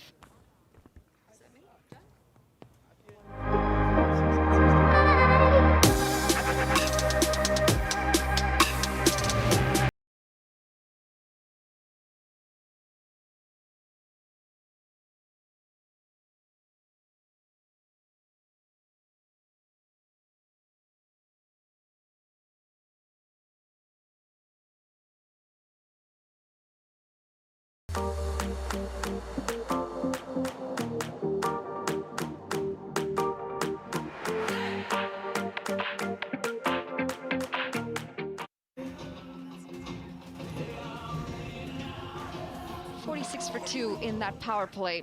It was slow to start for the Steelers, and it hasn't gotten any better. This last phase, 7 to 15, just 41 runs coming, and they've lost a whopping 3 wickets. Manan Sharma, you've been asking for him, and here he is with the ball. Had a bit of time to get loosened up, but all 15 overs, hopefully he's loose. Starts a bit short. Samit Patel again giving himself some room. He certainly tried to use that crease to his advantage. Ball not coming on as well as we've seen it come on the first 3 days, though.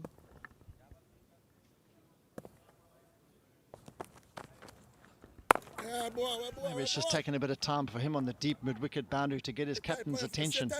Normally at this stage of the innings, 17, 18, 19, people start looking away from the captain, not wanting to have a bowl. But he's got his opportunity finally. Let's see what he can do with it. Quick single again. He certainly has a lot of protection in the deep, doesn't he? Fielders on the boundary. We haven't really seen any sort of aggression.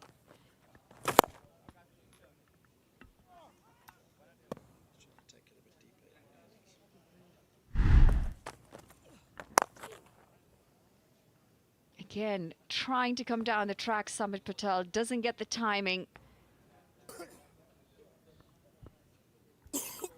Shake of the head, and a lot of batters have been doing the same sort of thing, battling to time the ball, staying down a touch to the seamers as well. It's been tough going. That's well bowled. Sashi Nurse coming down, pulled that length back, fired it in.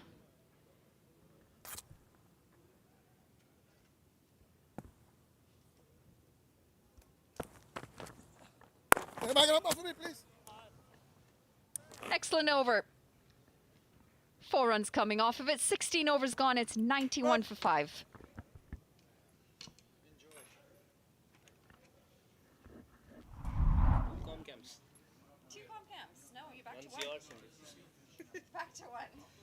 Are we? I don't know when. I'm saying when.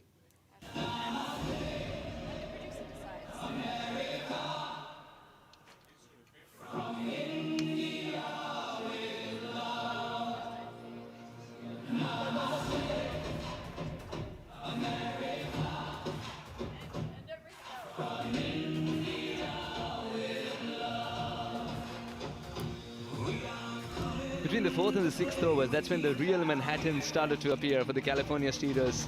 Thereafter, it's been stunted buildings for them. It's the Raiders who've gained momentum up until this point. 23 deliveries since the last boundary. Will the story change in the last 4? With 5 wickets in hand, the Steelers are 91. Joined by Samuel Badri. Samuel, one set batter and one batter who subscribes to firework. The last 4 overs, 5 wickets in hand. The Steelers need at least 127 and 9 and over. They'll get there. They'll be aiming for more. With shots of this kind, they indeed are aiming for more. Nurse has played a shot that'll warm the heart of the coach. Yeah, what a shot and what a start to the over. You just mentioned what they will do in the final 4. Well, this is an indication of perhaps what we can expect in the slot, really, from Roshan Primus, asking for trouble. And Ashley Nurse obliges. And that's the type of start you'd want as you head into the final 4. And the lowest first inning score that we've seen so far, 154. This is a good surface. Can they get up to 140 maybe?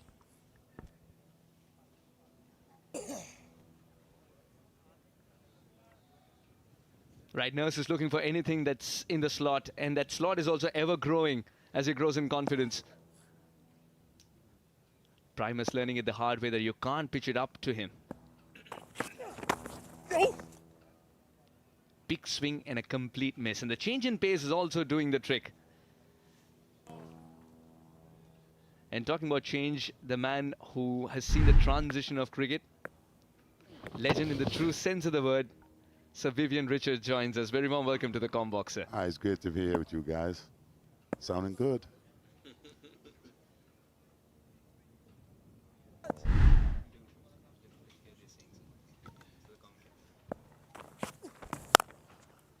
This time weighted on it. Has got a lot of power behind it. Abhishek Jhunjhunwala has been kept busy. 2 more added to the tally. Nurse usually doesn't like running this much, does he? Neither of these 2 batters actually, Nurse nor Samit Patel. Yeah, so they're looking for the boundaries as you can expect at this stage. Sir Viv, of course, is the brand ambassador for this tournament. We're into D4 now. How have you seen things so far, Ledge? All good so far. It's, yesterday, I think we had some wonderful weather. It was hot and humid. Today, I think we saw 360 degrees in terms of the change. Leather jackets and all the stuff out today, you know.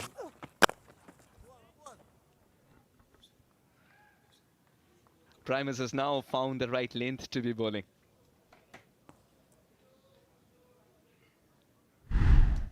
What I'm seriously impressed with also is the fact that having been here and what I would have seen so far, just the interest and the tight competitive nature of a couple of the matches that we would have had. And we are hoping today that we get some of the same, because everyone wants to see an exciting match and also a close finish. And then you can say commiserations to the losers. Protection in the deep will curtail it to a single. They've done their homework here. Primus and co. to Summit.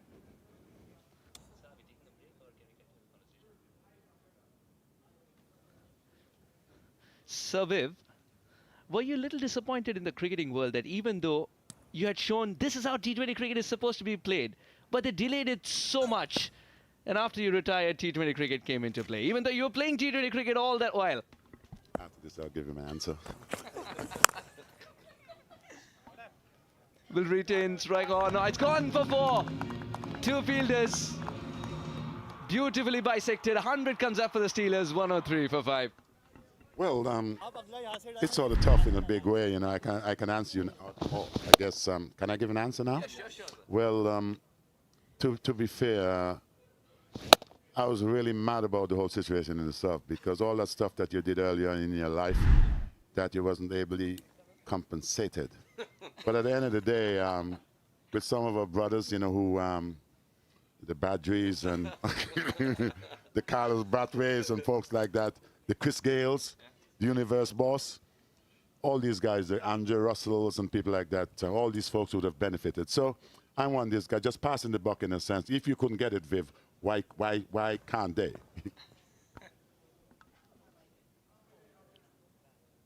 You do know that the world is richer in T20 cricket because of the Caribbean flair. Listen, man, we bring it, you know, and there are certain things about that. I'm just hoping with the present-day team as well that we can find our mojo and be back in business again. Yeah, it's something that we've spoken about a lot since we've been here, Sir Viv, in terms of what we've seen and experienced back in the West Indies, and I suppose the revitalization and that roadmap for a re-emergence of our cricket. What do you see as key from a West Indian perspective to get us back in that sort of framework? One of the things that I honestly believe, we hear about all these meetings and folks getting together, and especially that 27 when we were bowled out against, who it was against, Australia. And I think there was a lot of heated moments at that particular time. Folks said things because of the score. I'll continue after. You know, and I just believe that we need to find a way, the players themselves also, you got to find maybe members of the board that you can trust to deliver some of the things which were in the past administered in terms of the findings and what needs to be done to get us back on track. And sometimes you pick little bits and pieces that suits you. We want something that's collectively working for the team, and if we can get that going, certainly, and the players themselves start feeling a bit of confidence about what needs to be done, I honestly believe that we can get back. But as you know, things run in cycles, and I'm hoping that we work our way back properly enough to be back in business. Yeah, just a boundary check there. Good bit of work in the deep by Roshan Primus. I think it seems to be okay. Yeah, it's been a long cycle, though, for the West Indian team trying to get back to the top. You were recently in India and trying to do a bit of, I suppose, commercial work from a West Indian standpoint. This is in the deep, will be taken, no, just short of the fielder. How was that reception in Delhi? Oh, it was great. We met a whole lot of folks who would matter in the future. The fan core. We met with the Sony Group. We also met with members of the Bombay,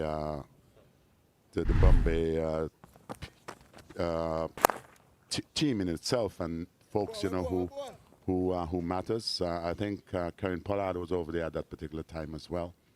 And having said that, we had people like Sir Richie Richardson who was present, BC, Brian Lara as well, and our CEO in Chris Deering. And some of the meetings that we had, folks came to the necessary consensus that West Indies cricket needs to be back in order for us to compete and to compete hard. And I'm certainly did believe at the time that we met that there are folks who seriously care about seeing West Indies cricket back at the very top. I'm not sure about at the top, but competing at the highest level.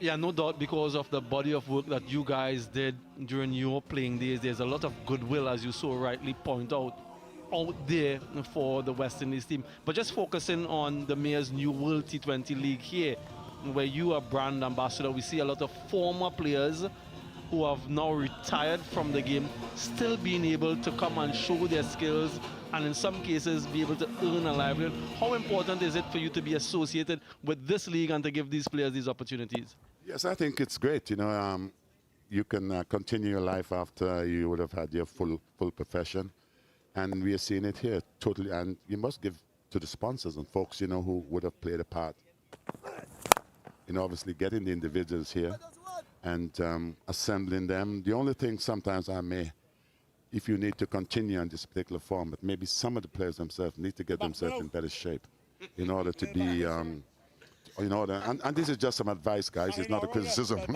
You know? And it's advice that you live by. When you look at the man, when you look at Surveyor, he still looks like the master blaster, like if he can go out there and perform. So he's not just saying it, he's actually living it as well. Yeah, this is so important because people are paying decent money in order for you to be part of this whole setup. And as I said, it's something that can also prolong your career. Because I guess there are some who would have felt they were in the twilight zone of their lives, but now you can relive what you did in the past, even though you may not be at your very best, but at least give your best. That I think is of vital importance. So with 2 swings and misses, are you tempted to pair up and go there? No, not at all. Not at all. I'm happy right here with you guys. Not just from an administration standpoint, from mentorship standpoint as well. We'll continue the chat. He's got to stick to a single. Badri talked about fireworks versus running between the wickets. He'd rather do the former.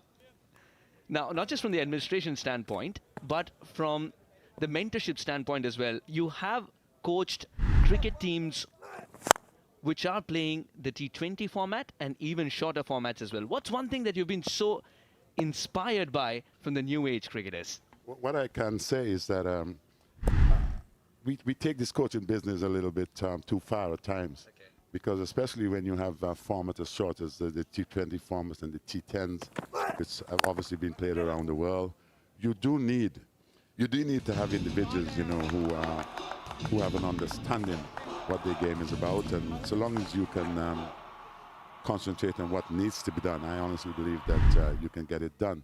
But as I said, it's all to do with the fitness of individuals as well. They become so fit. Some of the feeling, I used to look at the Indian team when we played them in the past from the 70s, and they weren't the best fielders in the world. Now, India has produced some of the best fielders in the world, and I guess that's one of the disciplines that we would have seen to gone to another level, and I'm very impressed with that. Some of the things that I'm not impressed with would have been with these huge bats that we have today. Why have to, and I'm quite certain Mr. Badji would contest to this because he's a bowler on small boundaries, you know. I'm a little bit disappointed with that, and I'm just hoping that someone can find it in the future to make sure that some of these batters work hard enough for some of those huge sixes.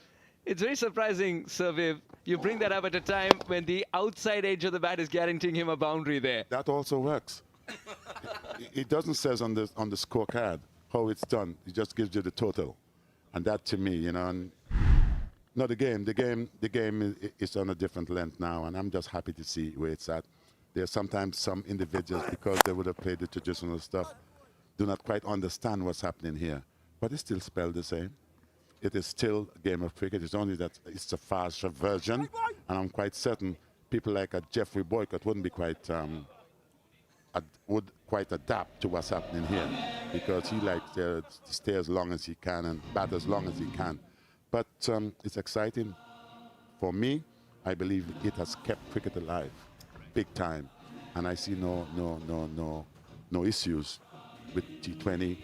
I may have a little bit with the T10 stuff, because I'm quite certain where you go from there. well, where you go from there, he's coming from Hong Kong sixes. Wow. So even shorter than T10. That's right. No. I think that's sometime we can have a discussion about. You've thrown me under the bus there, Badri. Yeah, at the end of the power play, I got up thinking, oh, that's the end of the innings. No, just kidding. Having said that, my question is to both of you now. Both of you have passed on the baton from where you left off to where it is now. Cricket has transformed so quickly as well, not just in terms of the equipment, but just in terms of the mindset.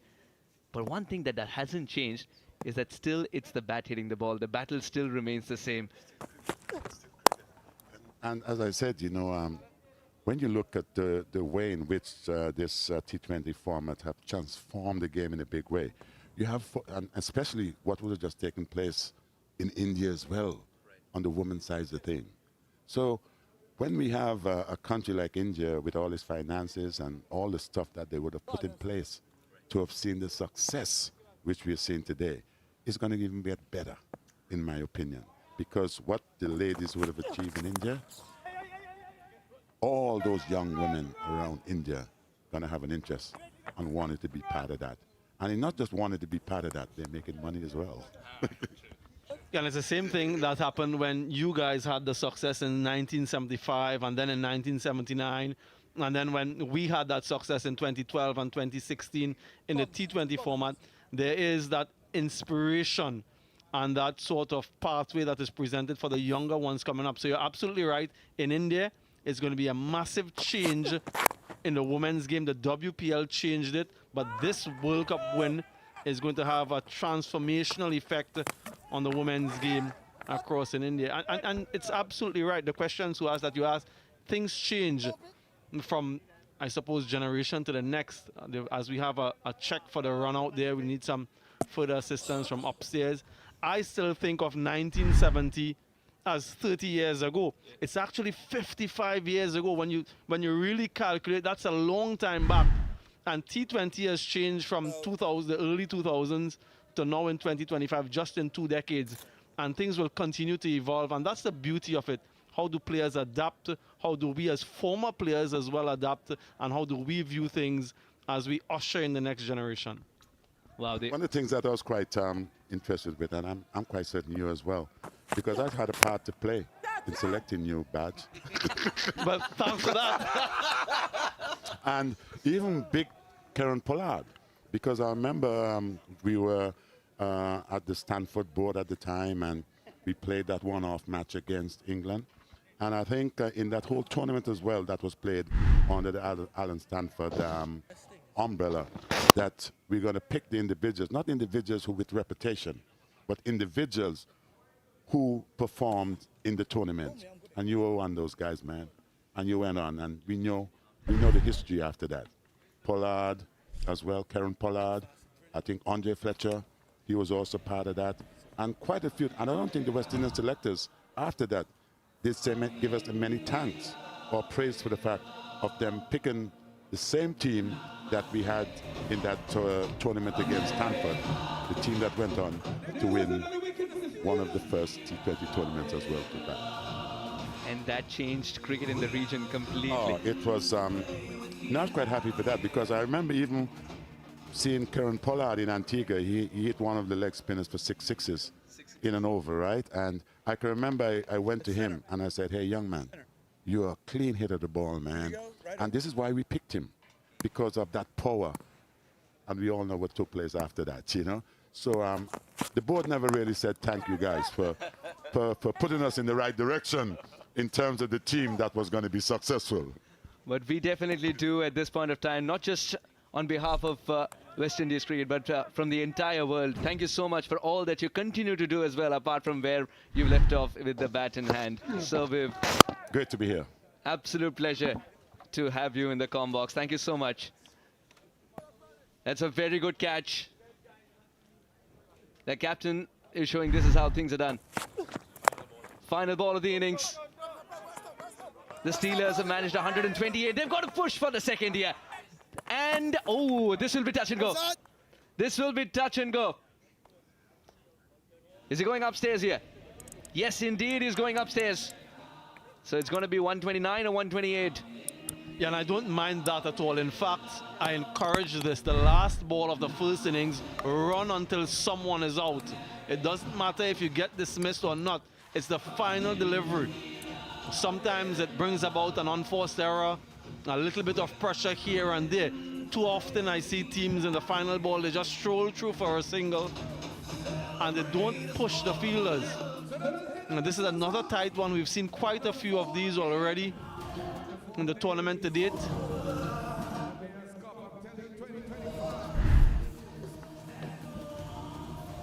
Not out, so that's the value of running hard and pushing. So the Steelers, after winning the toss and electing to bat first, they end on 129 for 6. The Raiders will be very pleased with their efforts in the first half of the game.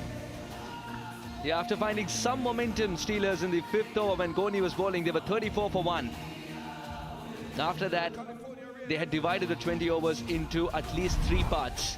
When it came to the big hits towards the end, someone had to stay. Pawan Negi's early departure didn't help them. Nurse, 23, rather slow with his 22 deliveries. An un-Nurse-like innings. Samit Patel finishes 36 and unconquered. He was the one who held the innings together and added respectability. 129 is what they've achieved, Steelers. The partnerships tell you a story. Nurse and Samit 44 of 35 when they were struggling after Gajanand and Negi left early. Carter and Captain Naman, they started off in a little circumspect manner where the pitch was still an enigma. And the California Steelers now 129 in their allotted 20 overs. Yeah, they changed up the way they approached the bowling innings. The Chicago Raiders, Dhawan opened the bowling quite good in the power play, 1 for 25. Goni again has been economical, 1 for 22. Wicket for Shian, Jayasuriya, Vikas Tokas, and Roshan Primus with a couple wickets and bowling at a difficult time. Altogether pleasing from the Raiders. Rishi Dhawan awaits along with Monali Patel. Let's find out what he has to say. He's picked up a wicket today. Yeah, thanks a lot, Sammy. You've got Rishi Dhawan, excellent spell today, 4 overs. You picked up 2 wickets as well. Talk to us about the conditions out there. They're quite different from the first 3 days that we've seen. Yeah, obviously it's a little cool today, and the wicket was a little slow. But I think our bowlers read the wicket really well, and we delivered it. So 129 on the cards. You think it's going to be a pretty easy chase for you? I hope so, because the depth with our batting line, I think it should be easy. Are you specifically looking out for certain bowlers on the opposition today? Not really. The total is like it's not too much, so we need to play according to the ball, and we'll be good. Well, thank you so much. Best of luck in that second innings. Thank you very much. Back to you guys upstairs. Thank you so much, Monali. The innings started with a couple of crisp strokes indeed. Then Naman missing out on a straight delivery will haunt him for a little bit. And that's when they were looking for a semblance of a partnership, the Steelers. They had in their mind at least 150. Just remember, this surface looked good for even 200 early on. Dilshan Manavira's striking was exceptional. And this is the partnership that got them back into the game after a couple of stoppages. That was a fabulous catch indeed to remove the surviving opener.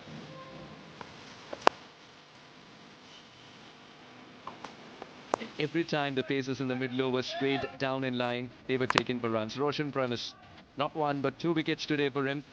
By holding on to that line, Goni was initially expensive, then came back with a wicket. It's a very good catch indeed. He was a little distracted by the buggy that makes a bit of a sound. The spinners found their mojo in the middle overs. The ones that didn't turn provided the wickets, and Shehan Jayasuriya was the one who started the template. Nurse excellent. While that little innings lasted, which had more big shots than those couples that he wanted to push. Samit Patel provided the impetus towards the end to propel the total over 120, even though he lost a couple of partners while doing so. So 130 required in 120 balls for the Chicago Raiders. Will they be able to get there? Will they be continuing the winning streak? We'll find out. A remarkable run chase awaits you on the other side. Don't go anywhere.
Welcome back to the action. Halfway point of this contest, California Steelers taking on the Chicago Raiders. And it's been a really difficult first half for the Steelers. They've struggled with the bat, and credit to some really good bowling from the Raiders. As we get ready for the chase, we take a quick look at this batting lineup. California Steelers managed just 129 for 6. Highest scorer, Samit Patel, not out on 36 off 29, and Carter chipping in with 26 alongside Ashley Nurse, 23 off 22 for him. Not much else to speak about in between those 3 run scorers, unfortunately for the Steelers today. And it's those wickets that have continued to peg them back. Wickets were shared around. Roshan promised 2 for 28 was the pick in terms of the wickets, but it was very good up top from Rishi Dhawan and Manpreet Singh Dhoni. A wicket for Jayasuriya and Vikas as well.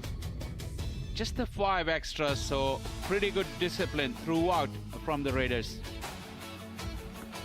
An exceptional economy rates through and through. Just helps build that pressure and pick up those wickets, and that's exactly what the Raiders did in that first innings. 130 is what they need, the Raiders, from their 20 overs. And you'd assume it should be a pretty easy target to get.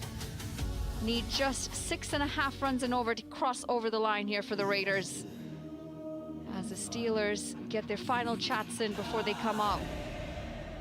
The umpires, they've been freezing out there for the first innings, and they'll be hoping it's a quick wrap to the game just so they can get back into the warmth. So you're our weather expert, Monali. When you said it will rain, it didn't. And when you said it's going to be warm out there, it's not. So what's the latest now? It looks beautiful, though. The sun is out, plenty of blue sky. How's the temperature? Oh, the temperature is a bit shocking for Florida. It was 8 degrees when we left the hotel this morning, moved up to 10 degrees when we tossed, and it's sitting at about 13 degrees Celsius at the moment, which is not your typical Florida weather. The players are certainly being tested in these conditions, and it's not just the cold. It might look beautiful on your screens, but there's a breeze, pretty strong breeze, and that wind factor typically ends up dipping the temperature at least another degree or 2. And as you can tell, not a lot of them have a lot of layers on. There's an indication of that breeze that we're talking about. But not to fear, because tomorrow it should be back to Florida weather. And yes, this is my weather prediction for tomorrow. Well, the breeze is strong, not quite strong, but it can really blow away the Steelers. If they lose this one, their chances in the tournament could pretty well be blown away. So there was a good chat in the huddle. The batting has really let them down in this tournament. Scores of 133 and 129. Not really up to the mark, considering we've got beautiful pitch here at the Broward County Stadium. And if this man on your screen gets going, Kenar Lewis, he can really make short work of this 129. Yeah, he certainly has a lot of firepower, Kenar Lewis. Is excellent behind the stumps today, and he'll want to finish the job for his side with the bat. And it's the captain alongside Kenar Lewis, Chaitanya Bishnoi. Plenty of experience, plenty of runs, part of the run getters in the last game that he played, and he'll want to continue that form today. Yeah, he really played beautifully, Bishnoi, because they were chasing a stiff target. 188 they got. Darren Powell. Well, when you think of Darren Powell, you think of the amount of pace he used to generate in his younger days. Tell you something, in the pre-game warm-ups in the morning, he was pretty slippery. Not shy of trying the middle of the pitch as well. New ball is key for the Steelers. They would love to pick up wickets inside that power play.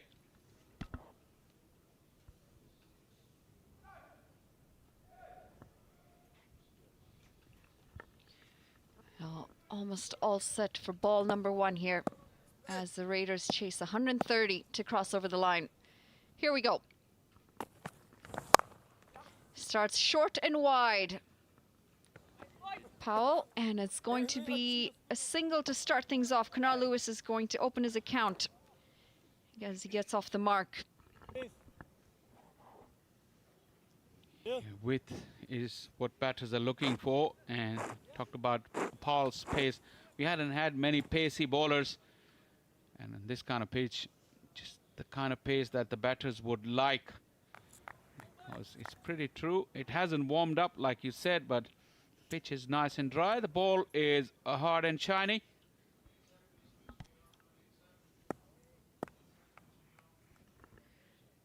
Certainly a different surface than we've seen the first 3 days. This one a little bit slower.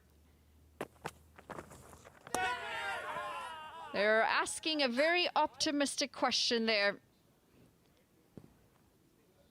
The hand stays down. It's just a dot. Nothing much from the bowler. Did brush the thigh pad. And the way he did it. Not given as wide. Manoja was appealing for something. On the pads again. And worked into the leg side. It is going to be leg by, so he'll have to wait to pick up a run to his name, Chaitanya Bishnoi. This is a good contest that I'm looking forward to. Keenan Lewis loves pace on the ball. He had a charmed knock in the first game. Quite a few aerial strikes that landed just over the 30-yard circle. Still couldn't make it big, Keenan Lewis. But we all know if he gets one off the middle of the bat, he can land in the park outside the playing arena. Good length. Back of a length. Tends to hit the deck pretty hard too.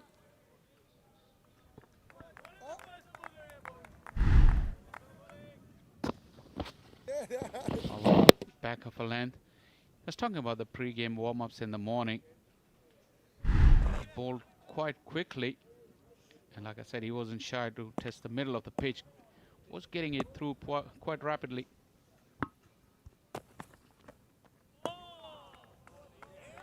Bit of shape off the surface this time for Powell.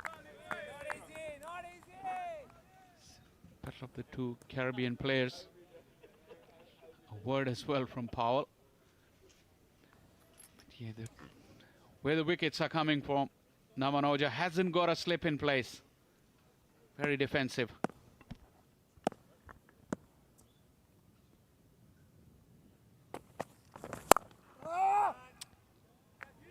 Won't beat the fielder. It's going to be another dot, and that's going to end off the first over. The Raiders 2 for none.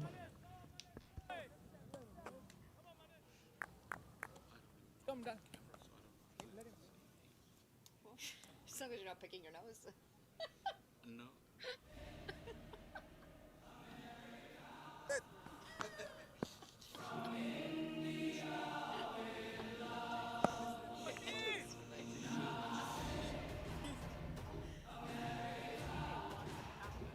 Leg stop.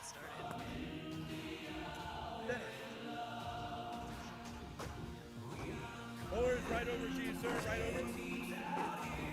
At the moment, he's... Yes. Just 2 runs off the first over. It's been slow going with the bat. Subodh Bhatti is going to come in with the ball.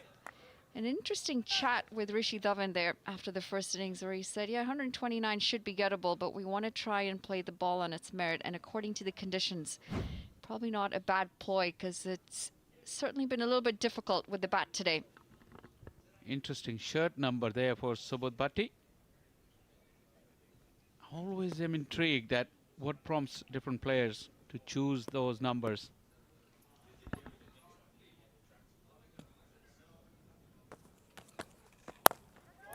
Big flashing drive up and over into the offside, and that's a 1 bounce 4. Excellent stroke to get off the mark for Chaitanya Bishnoi.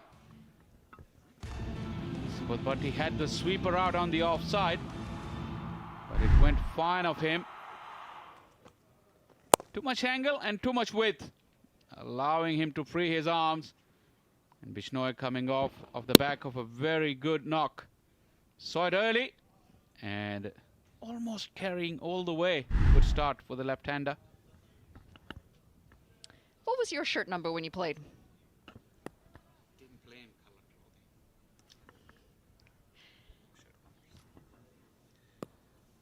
Been long enough since I played, so we had colored clothing but no shirt numbers. That's excellent. Absolutely excellent from Chaitanya Bishnoi. This is worked into the leg side, nice and fine. Gosh, T20 cricket has revolutionized the type of shots we play. Makes it so difficult for the bowler. Too early in the innings, you would think. Not for the modern day batters. One leg was up in the ring. He saw the gap and the execution was good. Interesting run up there from Subodh Bhatti. Starts off at an angle. It's kind of zigzag run and the approach to the wicket. Interesting.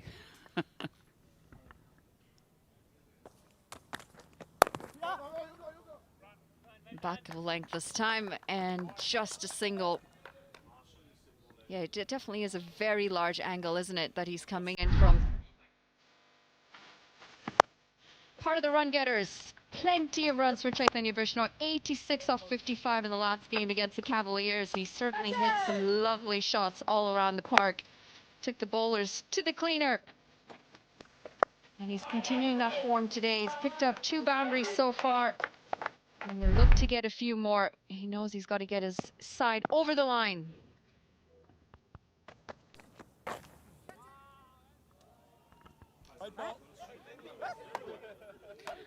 Well, umpires are having a look at each other, given as wide for the height.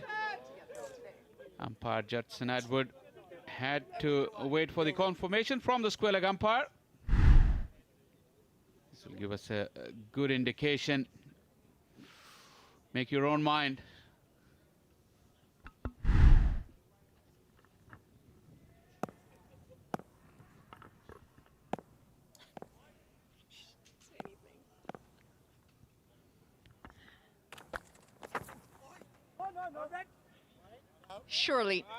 Surely, no. Umpire says no wide there. And yeah, he's perplexed. Ah, there's the wide. Gets his wide. I'm not sure if he kind of scared the umpire into that one. Well, you don't want to get on the wrong side of Kina Lewis at the best of times. I didn't think it got anything, so Judson Edward made the call.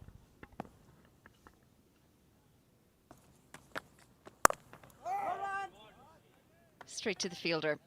Can't quite find the gap, Kina Lewis. Start of the over, we talked about the peculiar start to the run-up of Subodh Bhatti. Bit of a zigzag start, different bowlers over the years, and from the back of the comm box, Samuel Badri prompted me to the great Malcolm Marshall, who used to actually start his run on the way back and then made like a little U-ey. And then what happened afterwards, it was a nightmare for the batters at most times.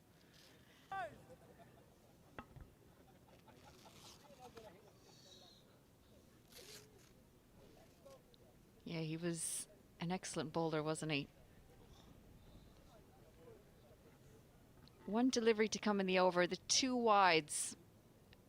Not really helping this defense for the Steelers.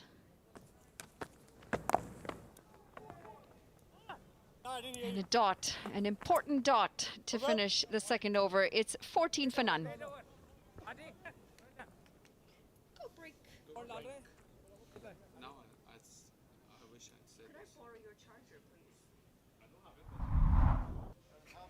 Yeah, sure, a power bank would work too.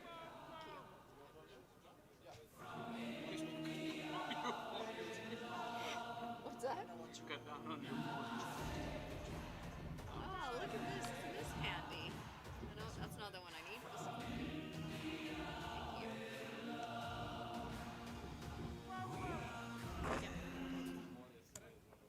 Did you? I'm surprised you left anything in them all. Well, I was the one who saw him coming in. But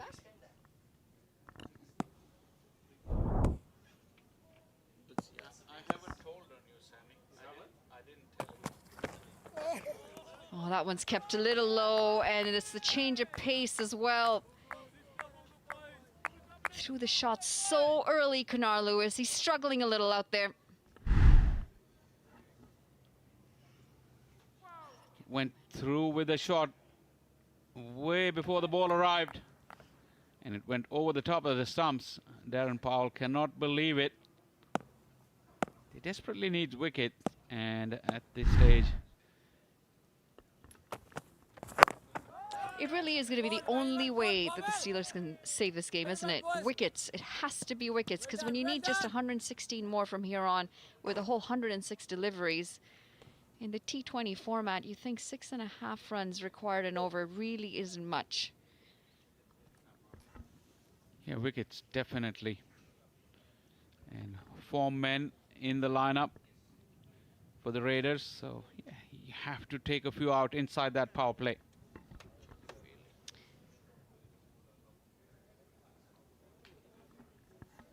Change of field, square leg is being adjusted as Darren Powell decided to slip in a short pitch delivery. Oh, that's a thick outside edge. Thick outside edge, and he's going to help himself to 4 runs here, Kunar Lewis. Darren Powell's thinking, what do I have to do to get a wicket here? Just wide of the keeper. Double bluff. Kunar Lewis definitely was getting ready for that short pitch delivery. Weight on the back foot, fuller length, and he poked at it away from Namanoja. He did mention in the previous over, if you want to get wickets, you need to get some players in the catching positions. And Powell, his desperation is all too evident. Hang on, so Faisal, are you saying when you played there were no shirt numbers?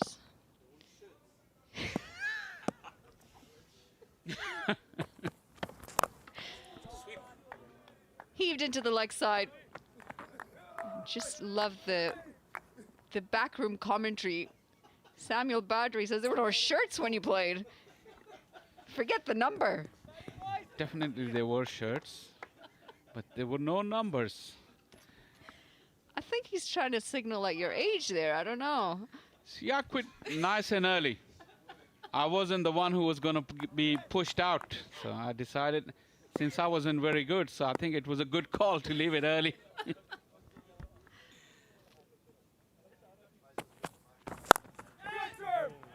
Oh, softest of dismissals this.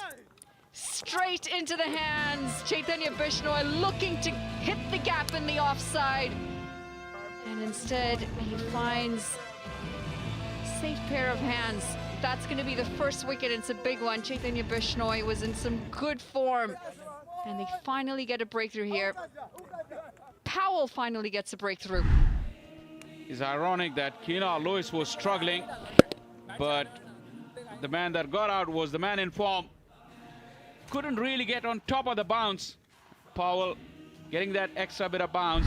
It hit pretty close to the splice of the bat and ballooned straight to Jonathan Carter. Bishnoi, early exit for him, 9, and Raiders are 19 for 1.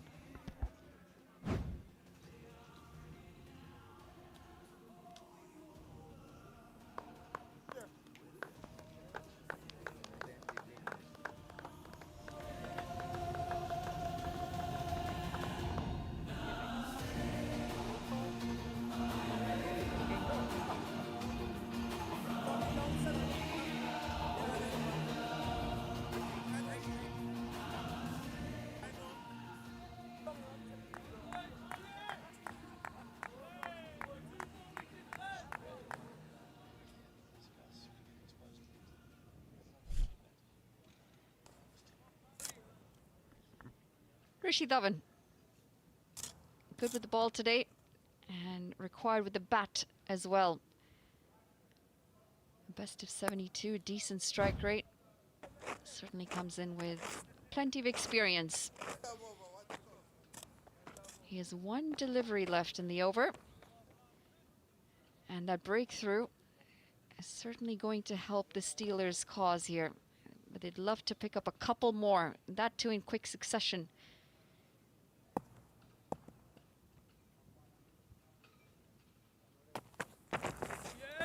There's a short ball. Welcome to the middle, he says.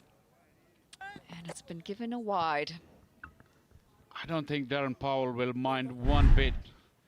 He's a fast bowler. The urge and desire to bowl a bouncer never leaves you. And Darren Powell, too short and too high. But I think the purpose could not only be just to keep Dhawan quiet, but just to push him back in his crease as well.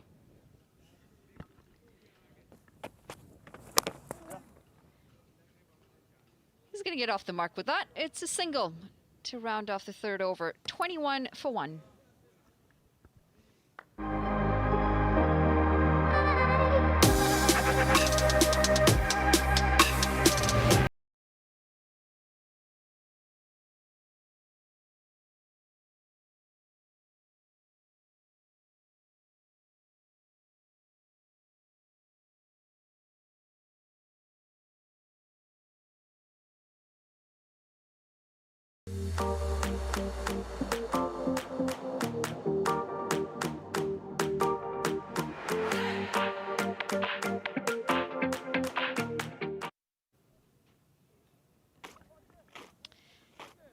Certainly breezy here at Broward County Stadium today. A lot of cold northerly winds have come down to this beautiful Florida weather. And it's not often you see jackets in this part of the country. We don't see one on you even today, Monali. I certainly didn't plan to be in this weather. Oh, where is he going? Where is he going? You got to get back, Kanar Lewis. And my God, he'd have been gone by a mile. Somebody didn't read the plot. Fielder at mid-off. He wasn't ready to come in close enough because Kanar Lewis was a long way down. That was a missed opportunity. I needed a direct hit. And he would have been gone by miles, not even in the shot.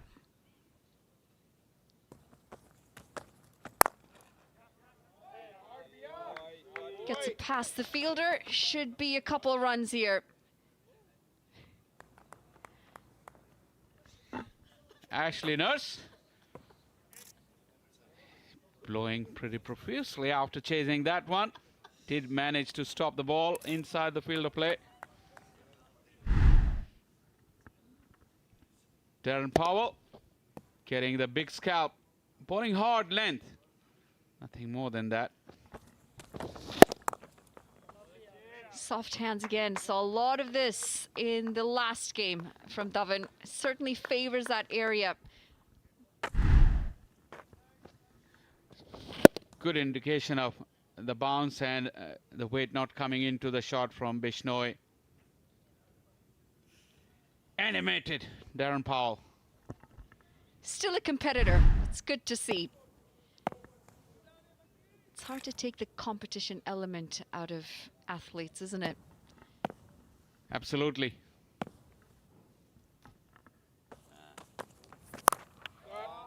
Pulled away. And it's going to beat the fielder as well. That's going to run away for a boundary. Just one bounce over the rope. He finally finds the middle of his bat here, Kanar Lewis. He's been trying for a while. Subodh Bharati, probably not as quick as Darren Powell. It was very short. Set up.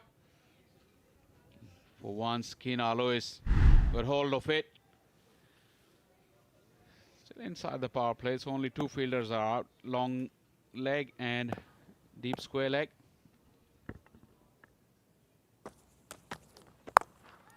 Short again and mistimed.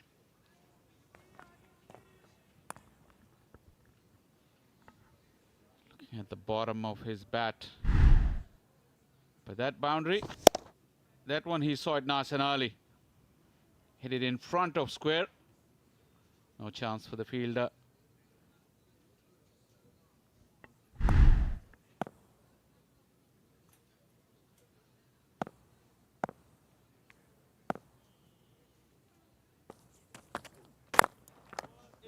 No. That's a good stop in his follow through. 4 overs gone, 28 for 1.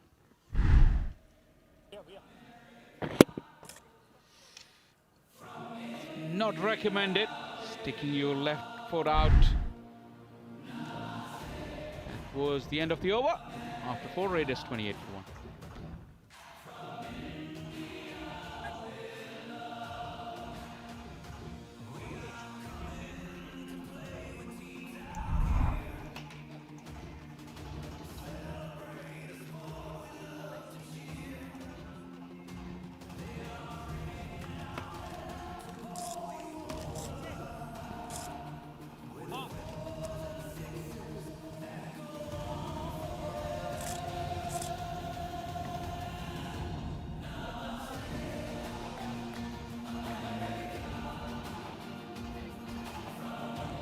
28 for 1 after 4 overs, the Raiders. Still 102 runs away from victory, 96 balls.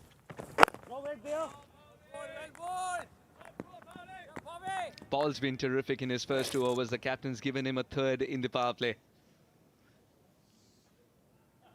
He's been epitome of control and class.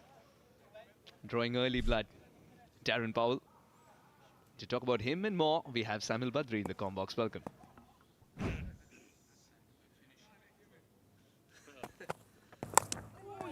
Ooh, well, 3.8 that economy. No wonder he's so sought after. Yeah, turning back the hands of time, Darren Powell. Saw some variable bounce on this surface. First time that we're using this one in this tournament. But because of the good job they did with the ball, the Raiders, they have the luxury of seeing off a few economical overs. And quick single. And good response this time. That required run rate is just around 6.5. So no need for panic, even though it's a quiet power play. When the Steelers batted, they got to 46 for 2 in the power play, but their innings fell away quite significantly thereafter. When you know what you're chasing, it's a little bit easier, but I'll also say, Suhas, that net run rate will certainly come into play in this tournament. So you want to get to that target score quickly. Even yesterday, when Cavaliers were churning out a victory, you said they need not leave it too close for comfort. Try and finish with at least 6 balls to spare. To your net run rate, a world of good. You don't want to be in a position where you pack a calculator in the kit bag later on. And even to finish off the game, they got a single. If they got a boundary, a 6 or a 4, it helps. Every little thing helps when you calculate net run rate at the end. And that one is well stopped. Just sticking out the right paw and saved his team some runs. Good feeling. Subodh Bharati. And there's something heartwarming about a fast bowler putting his body on the line. That had 4 written on it. Subodh Bharati. Terrific. Saving 4 crucial runs for his side. And that's the way you look. You make 129 look like 135 more. I think there was something on it. Oh, wide delivery called. I thought I heard something. But the man who matters has said wide. And Darren Powell is hustling back to his mark to get through the over. That should have been it, but a little bit errant in the line.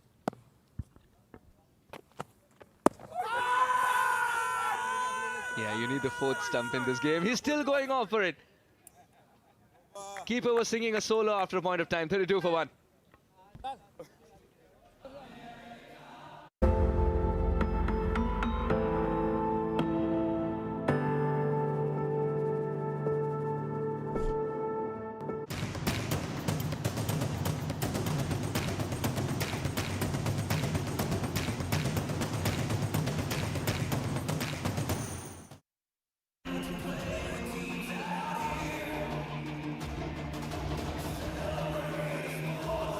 For 1 in 5 overs. 4 boundaries in that effort of 32 for 1. 16 dot deliveries.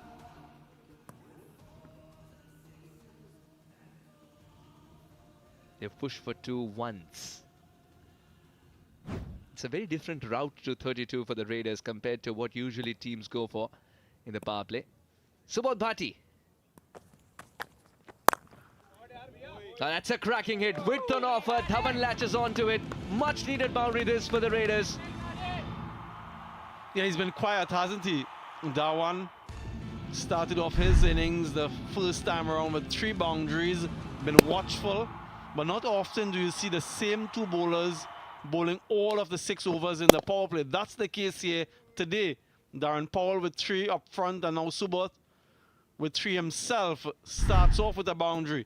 Can this be the over that propels them in this run chase?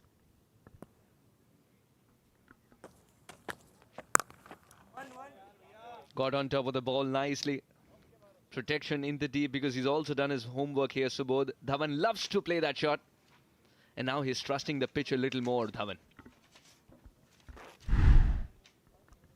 And just look at the width.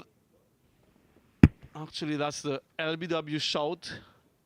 Going down the leg side. A good decision from the umpire. Naman Hoja was desperate with his appeal. They need another. Read the slower delivery. And he's chosen a very, very safe area for 4. Kenna Lewis gets going. Yeah, this is the risk with bowling 3 consecutive overs in the power play. At this stage, batters usually get the measure of the bowler, and that's what has happened here. Picked that back of the hand, slower delivery, and picked his spot as well. Backward of square. Isn't any protection in that region. So a useful boundary for Kenna Lewis. Little circumspect this time. There's something on the surface for the fast bowlers, especially if they're bowling in line with the stumps, to make the batter a candidate for LBW. Now this is the line. Yeah, that slower delivery seems to be just holding in the surface. I do think that there is something, as you mentioned, on this particular surface. I just wonder if it has to do with the temperature as well, quite low. Yeah, despite the sun out there, this situation is such that the pitch is not getting baked. It's a good final over this for the power play. If the Raiders are looking at momentum, they're getting this. 10 runs already with a ball to go. In hindsight, after losing a wicket, they'll be quite content with 42 on the board at the end of the power play, because that leaves them with 88 required and 85 balls as of now.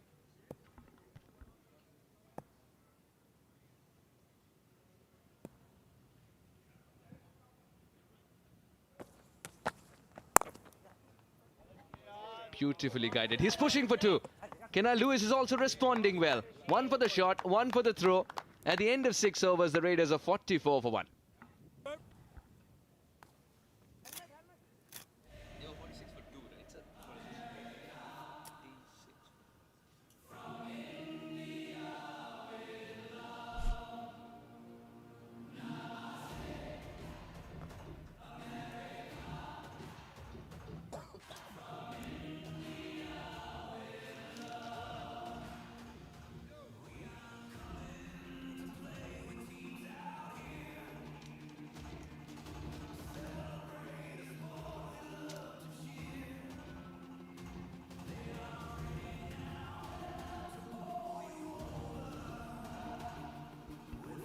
The Raiders 44 for 1. Steelers were 46 for 2. Steelers managed 129 in their allotted 20 overs. And Raiders need 86 more and 84 balls to get there. They're quite comfortably in this run chase with 9 wickets in hand. Samit Patel has done his bit with the bat. Now it's time to... So a positive matchup here for him against the right-handers. And he'd be a little bit more comfortable with these conditions coming from the UK. So this might be warm for him. It's winter, or heading into the winter there. So he might be very, very at home in these conditions. Can they soar though? Who's going to soar today? He hasn't seen this much sun in a while. But Samuel, I always wanted to ask you, are you someone who loves the matchups, or are matchups overrated? Because the captain's got to go with his gut feeling on that particular day with the conditions that are offered. heavily overrated. I've seen it way too often where captains are hesitant to bring on a bowler because it's a left-hander, for instance. But I believe if you're skillful enough, you can bowl against any batter, whether it's a right-hander or a left-hander, whether it's a negative matchup or not. And how often have we seen the negative matchup working in the favor of the bowler? Yeah, so I'm not too much in favor of it. That's a huge shout. That should be gone. And it is bang on target. Samit Patel strikes in his very first over. Get the spinners on to us. Spin to win seems to be the case right now. The dangerous Kenna Lewis has missed a pretty straight delivery. And that makes two openers in this game who missed a straight delivery. And what are the odds? Both of them were keepers. No turn, it's the arm ball, would have crashed into the stumps. No problemo, says the umpire. Of course the finger, lots of problems for Kenna Lewis. His stay has come to an end. Did get a start, couldn't continue. 18 of 21, Lewis is still fuming, 46 for 2.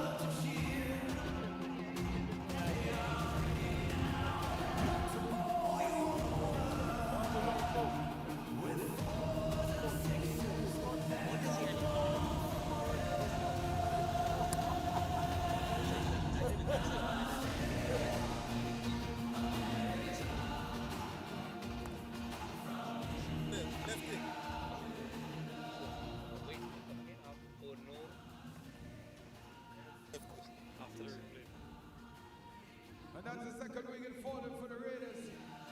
That's the man Lewis himself.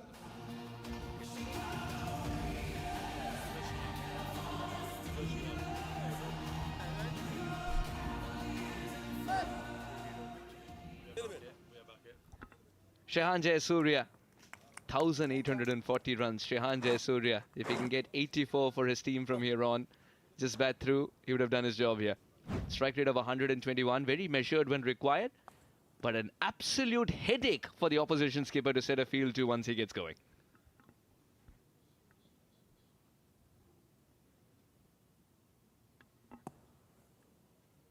There goes Samuel, a left-hander. So it presents a different challenge for Samuel Patel. He's over the wicket to the left-hander. This is the reason why he's here, missing a straight one. How often have we seen this from a West Indian going across the line to the spinner? I feel as though that's the getaway shot. 7 gone, 46 for 2. And let's go down to Monali Patel. Thanks a lot, Suhas. I've got Mr. Jeff Miller, tournament director here. Talk to us about this tournament and your thoughts on it so far. Well, so far it's been a fantastic tournament. Look, took a couple of years to get here, but I'm excited. It's a welcome tournament to the area, and I'm hoping that it would be an annual tournament. Well, Broward County hosts a lot of tournaments. It's an incredible facility. Talk to us about how you keep this facility as amazing as it is every time we come here. Well, look, it was the only ICC sanctioned stadium in the U.S. for a number of years. I have to commend Broward County, the park staff, the ground staff, for keeping the facilities in the way it is. As you know, we hosted World Cup here last year. It was a fantastic event. Unfortunately, rain interrupted most of the games, but yeah, I give credit to the ground staff. So hang on, you're trying to tell me as tournament director you cannot control the weather? No, that's one thing. Look at today. This is supposed to be sunny South Florida, and they wear jackets today. But yeah, it's a beautiful day, though. It is a beautiful day. It's just a little bit nippy today, but back to business tomorrow, weather-wise at least. Yeah. Now, you've seen plenty of tournaments, not just here, but around the country. You've seen USA cricket continue to grow. Talk to us about how important some of these tournaments are in that picture of growth, especially when it comes to performance up at the top. Well, look, you see that cricket in the U.S. is developing, is becoming a big sport. You have these tournaments coming up all over the U.S. So look, we believe that it's a vehicle to give players an opportunity to showcase their talent. which is important because you never know where you're going to see the next big player for USA cricket, and not only USA cricket, but cricket around the world. And any final thoughts on where you see this tournament going in the future? Well, look, I'm talking to the owner of the tournament. He's looking to make this an annual event. We here in Broward County to have it an annual event, and I look forward to hosting it again next year. Sounds fantastic. Thank you so much for talking to us. It's back to you guys upstairs. Yeah, thank you, Monali. And excellent thoughts there from Jeff. And we can promise you it's only going to get bigger and better. The Mayor's New World T20 Cricket League. Yeah, and Mr. Jefferson Miller has been involved in cricket for such a long time, with the Jamaica Tallawahs previously, and now with the Antigua and Barbuda Falcons, and long before that as well.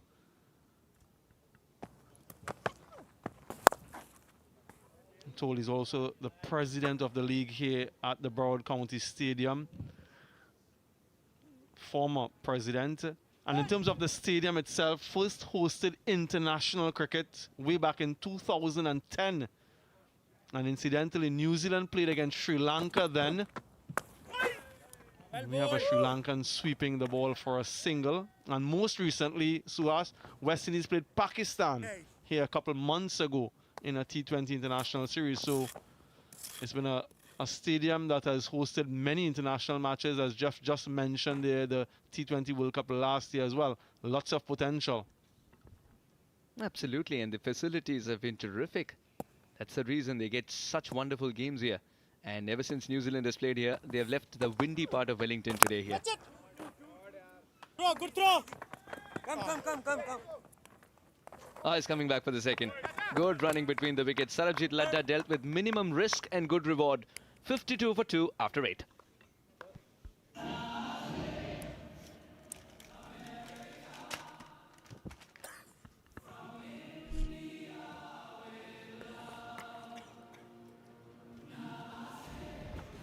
Be ready. Be ready.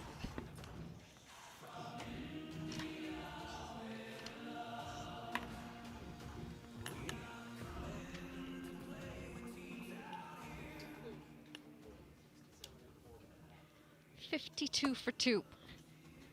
The Raiders, and in a low-scoring affair, they've crossed over that 50-run mark. Lost 2 wickets along the way, but should still be fairly easy. Well ball. 77 needed now off 71 deliveries.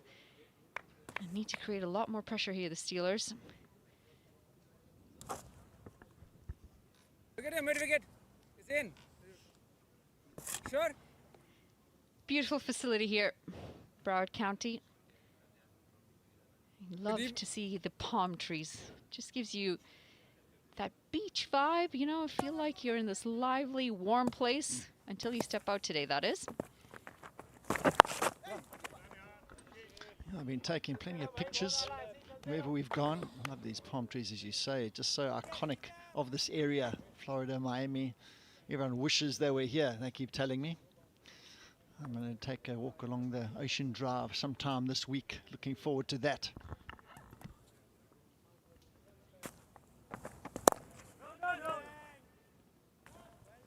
You went shopping yesterday, didn't you? Sawgrass Mall? Have a butcher's, have a look around, see what's on offer. Plenty of sales on, interestingly. Out! Oh, has he? He's put it down. Can you believe it? That is disappointing. Goodness me, what a big moment in the game that was.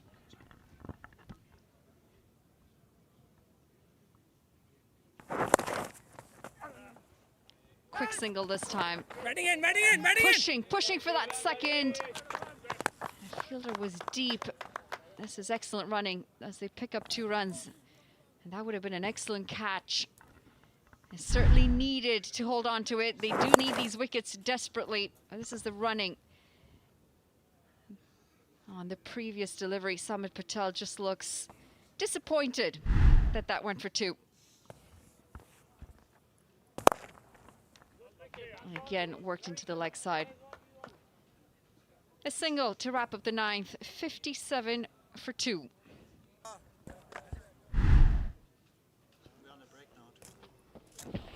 Another look. Oh, maybe just possibly landed short, or did he put that down? This will be a better angle for us. It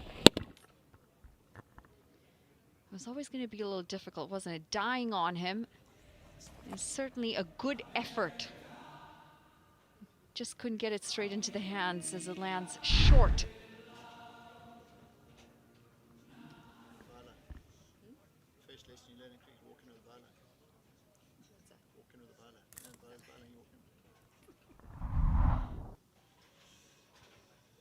Kanar Lewis back in the pavilion for 18. Rishi Dhawan, he's going well. 20 off. This is well played. Excellent. All the way for 6 runs. Jayasuriya has made that look very easy. Into the line of the ball this time. How well has he picked this up? So sweet timing. Great position and execution of that shot. That went many a mile. What a beauty of a stroke. That sweep shot, he's so comfortable. I've seen that already. As you say, subcontinent, plenty of experience playing spin and how to counter decent spinners.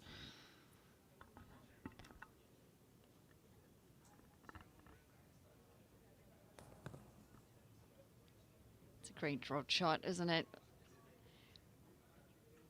Pretty incredible with the technology of drones. You get to see these incredible views. And we're just to the left of your screen there.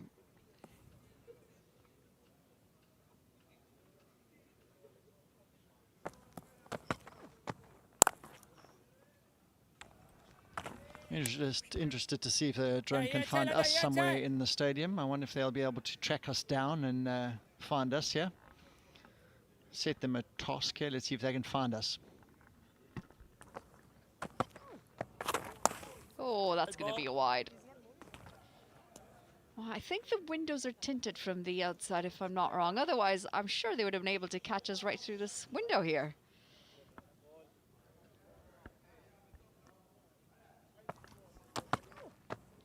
Lots of flight on that, and he's on the charge again. He's going to get another maximum here. He continues to time them so sweetly. And surely Sarbjeet gave that a little too much flight. I was going to say, he's really throwing it up there, and he gave the invitation and he answered emphatically. Brilliant stroke. On the onside again, but this time with a straighter bat. We saw the sweep shot for 6 off the first ball of the over, and now this is becoming a wonderful over for them. They've caught up, and now it's below a runner ball now from here. And this is a similar situation they were in their first game.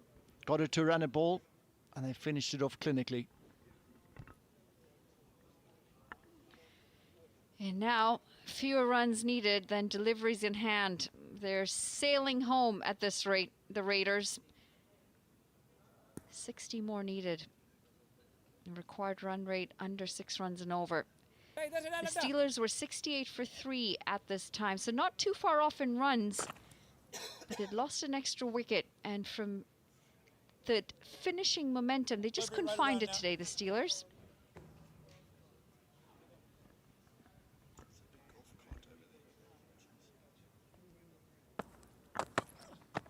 What was that? Tries to go inside the line of the delivery again, but this is intelligent bowling.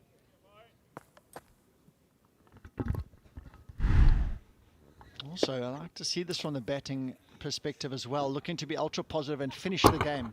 Also, not let it drift along. He thinks he can really cash in this over even further.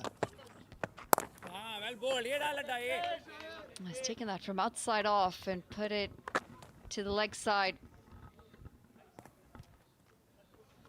It was one of the riskiest strokes we've seen all tournament, that one. He got right across, flicked it on the onside. It was almost as on the wide line, on the offside. So I like what we're seeing here. Really inventive stuff from Shihan.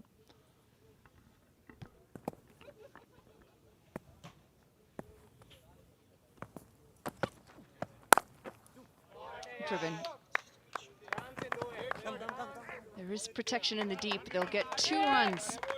to close off the 10th. It's the halfway point. Raiders 73 for 2. And it's also going to be a quick drinks break. Thanks.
T20 Cricket League. It's festive and fun, unique.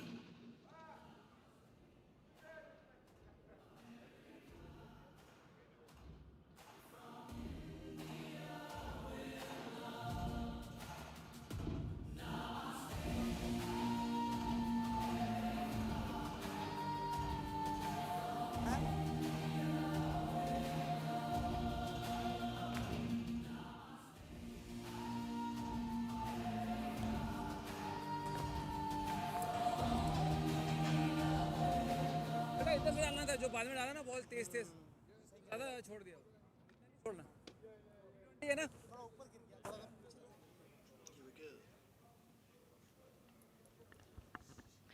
Halfway point. And Raiders 73 for 2. They need 57 more from here on. And they're going well. A decent partnership as well. 27 off 21 deliveries between Jayasuriya and Dhavan. Struck a couple of lusty blows so far. Jayasuriya, 2 massive sixes.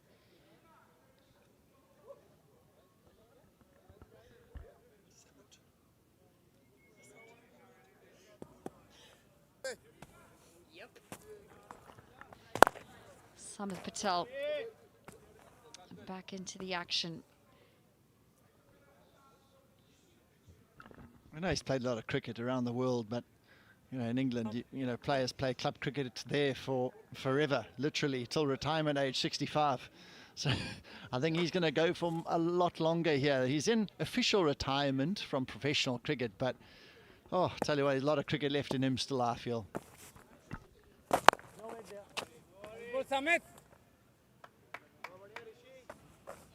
Bowling a good length here, Samit Patel.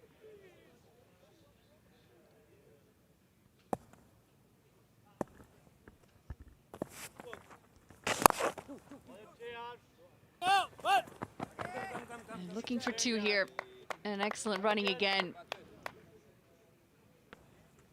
Yeah, he certainly does play a lot of cricket still, doesn't he, Samit Patel?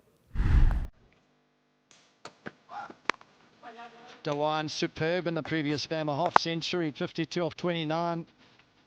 He did the trick in the top of the order. He bowled a few overs as well in that game. Strikers rotated well. He's all around the ground. He took control of this chase early on, which was wonderful to see. Took a lot of pressure off the rest of the lower order. Loved that little dab down to third man. Such a good touch player. He's got the power game as well to suit it. And continuing to use this crease well, Jayasuriya, as he works the ball around into the gaps.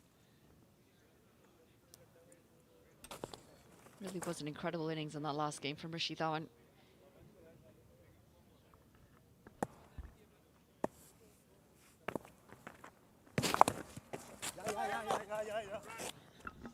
Risky stroke that. One thing you've got to think about is a fielding side here. They're in trouble. 79 for 2 after 11.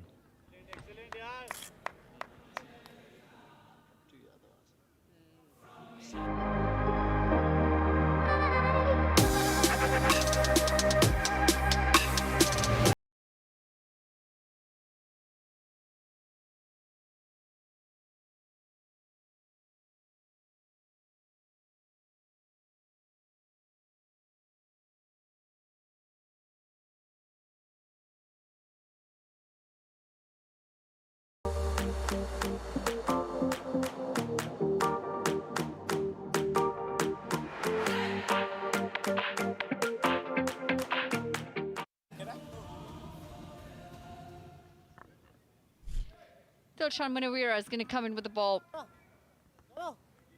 61 wickets, best of 4 for 35. He comes in at a time when his side needs him to pick up a couple of wickets. As this is work down the ground, making it look pretty easy out there, the Raiders at the moment. So the fielding team doesn't want the ease in which they're picking up runs, boundaries at will. The partnership, 34-28, comfortable. This man, I think, is the danger for them. They get him out, he can really cause some damage.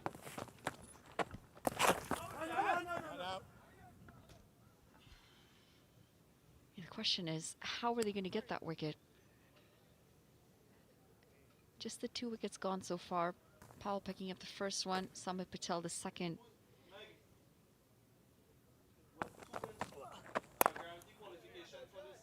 And at the moment, it looks like it's going to be the batters who have to make a mistake for a wicket to fall. I just think that possibly a couple of dot balls might just lose their patience of a batting pair. They really want to push on. But the bowlers need something special here. Even as simple as a couple of dot balls might just cause a rash stroke, a false stroke to pick up a wicket here. Otherwise, you can't just hope. That's not going to work here.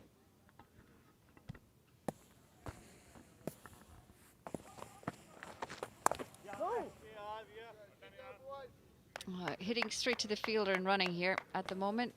Easy peasy for the Raiders.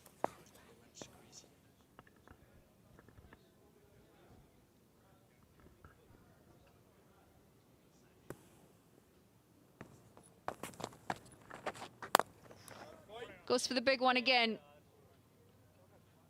And it's in the gap as well. This one's going to run away for 4. Jayasuriya dealing in boundaries.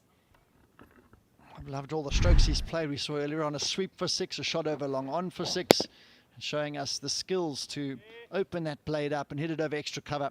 He really is looking in wonderful form here at the moment. Looking very comfortable indeed, and he's running well between the wickets, these two as well. 12 overs gone, 87 for 2.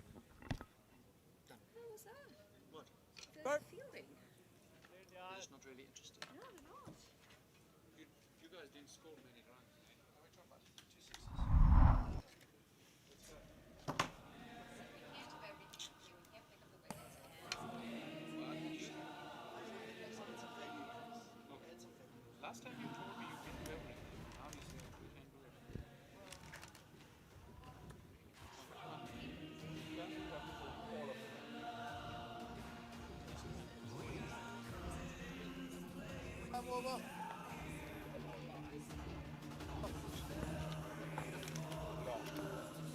They're comfortable at the moment. The Raiders in search of their second victory in as many matches, and which will guarantee them a playoff berth. Whether or not it's first, second, or third remains to be seen. Pawan Suyal, the new bowler from the southern end, opened the bowling a couple of days ago, was expensive then. Can he be the one to produce some bit of magic? They're desperate for a wicket. And for the Steelers, on the other hand, direct hit but comfortably in. 2 defeats in as many matches would see them in a very treacherous position, depending on other results, to go their way to stay in contention. Hello, Faisal. Hi, Samuel, and very good afternoon, all. Yeah, it's a very short tournament with 4 teams, so back-to-back defeats really could mean curtains, although mathematically they may still have a chance. It's cold, it's blustery, but thankfully it's bright and sunny here at the Broward County Stadium. How bright it can get for Steelers.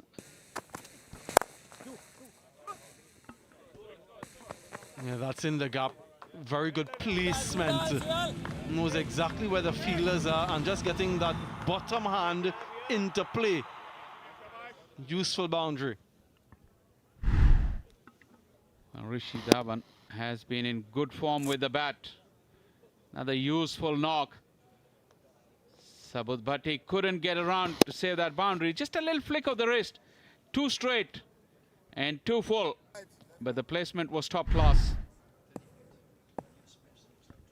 It changes the angle now around the wicket. Left-handed Suyal. Does that change things for him? Just a single. Might be a leg by, or is it off the bat? It's off the bat. Doing it really comfortably at the moment. Required run rate under 5. What I think that they should be doing, though, is trying to get these runs in as few overs as possible. That net run rate, no doubt, will come into play. And remember, if you finish in top position, you go straight to the final. That should be the aim, really, having got the game in so much control and 2 set batters.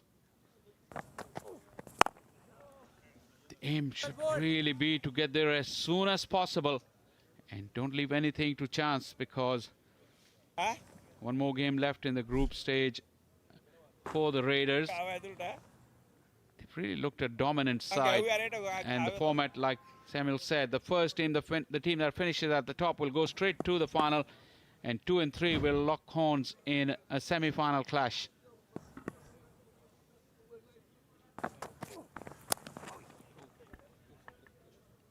Yeah, win for them today will see them move to the top of the table and an improvement in that net run rate. But like you so rightly mentioned, with this scenario where this game, for all intents and purposes, seemed to be sealed up. That's a skillful shot, you know, taking it from the stumps and guiding it down to third. Yeah, this game, for all intents and purposes, seemed to be sealed up. You want to finish it quickly and get that net run rate skyrocketing and put pressure on the other teams to challenge you for pole position.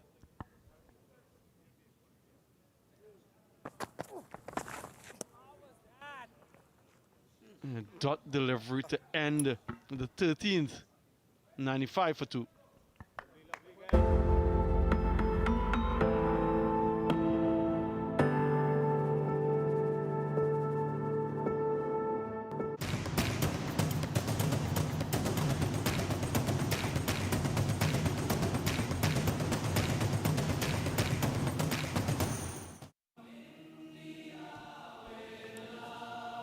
Their family members, friends, well-wishers, all in, supporting and endorsing the league. The first time that we're having this particular tournament being played, and as we heard from the organizing committee, they are hopeful that this becomes an annual affair.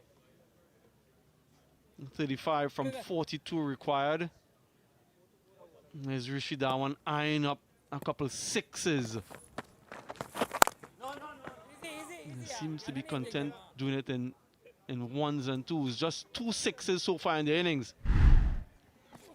The stroke that we saw from Jayasuriya was very skillful. Not that part, though. If any youngsters watching may come back and have another look. This has been squeezed away.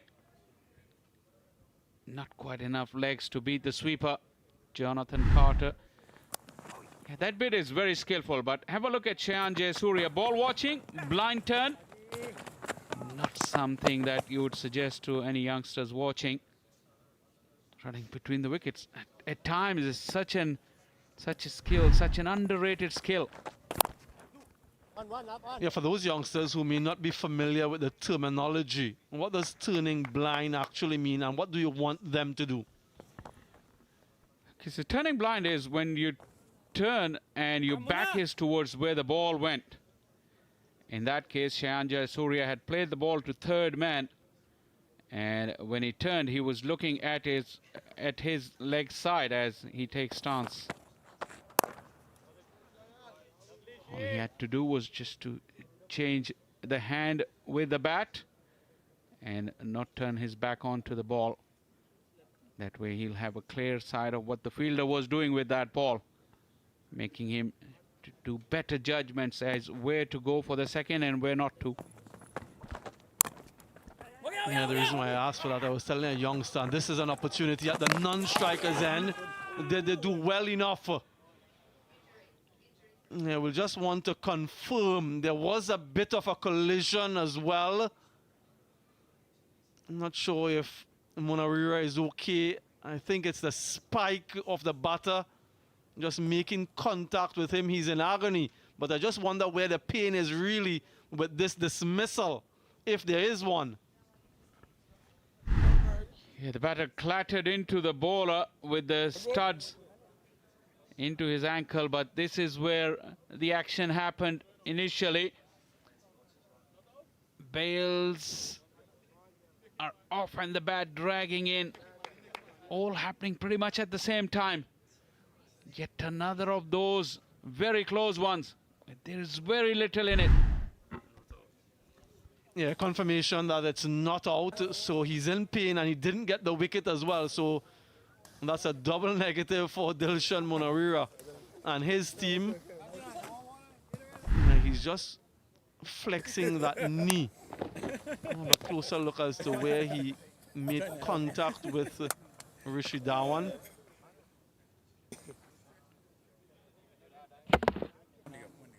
Yeah, just there, or clattered into him. Yeah, it's the knee. It isn't the spike, but it's the weight of the body. The other thing to consider is whether or not Dilshan Munawira could have allowed that ball to go onto the stump to save some time. He's up and he's hobbling around. Hopefully he's okay. Yeah, he's seems to be in a much better position now. 100 comes up though. His knee got tangled badly as the dive from Dhawan. There you go. His knee got locked here as he was looking to move away. Such is the life of professional athletes. You know, it's injury, a serious injury is never too far away. Gotta be very careful. Good thing is, Munawira is back up on his feet. And probably the pain of not getting the wicket is more now. Yeah, just another single. Should they be doing a little bit more at this stage? Just 6 from the over. 101 for 2.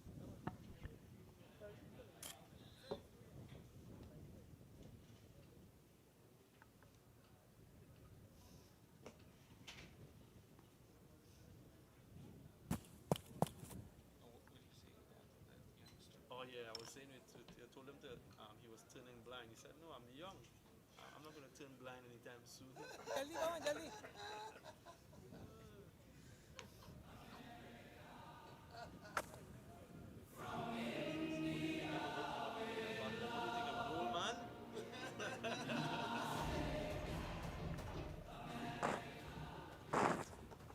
Come, finish it off, guys. Finish it off in the next couple. Are we back? Did he say he's back? Did he say he's back? We're back. Are we back? 29 from 36 needed. Dilshan Munawira is just making his way off the field after that little bit of collision. You can still see him hobbling there. So you'll get a little bit of treatment, maybe some ice, even though it's cold. And there is some medical help on site. What What he doesn't need to do is to walk in front of the side screen like Manali did yesterday. You called her, you name-checked her. I didn't want to do that yesterday. The one person who should know better, a former cricketer, a commentator who calls out people who does that. Timing. Yeah, that's not intentional, but it doesn't matter before to start the over. Well, we've seen plenty of inside edges today. A couple of batters haven't been as lucky as this one. Could have gone on. Hit the stumps. It's strange looking stroke. He just turned the face of the bat, looking to play it onto mid-wicket. I would not call it intentional. You'd have to have ultimate skills to be able to do that intentionally.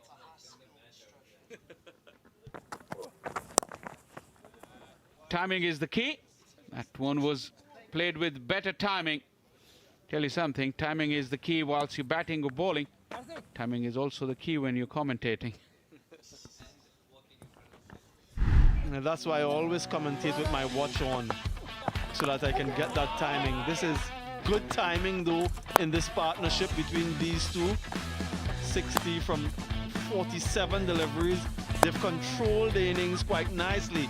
For my liking though, I want to see them do a little bit more now to finish off the game quickly. As I mentioned before, that net run rate certainly will come into play.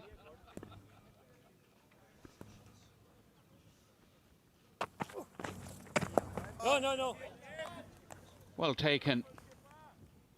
Namanoja has been pretty much anonymous. The skipper comes up with a good save. He's really had a lackluster tournament, the skipper with the bat. Unlike you, Faisal, he doesn't have a number on his back. I wonder if he got that t-shirt from way back in the 70s when you played. Right, that's in the air, bludgeoned. Just one bounce for 4. That's more like it from Rishi Dhawan. Backing away, give himself some room. And mid-off is up in the ring. He picked his spot. Unlike Namanoja, Rishi Dhawan hasn't been anonymous, both with bat and ball. Second consecutive good knock from the right-hander.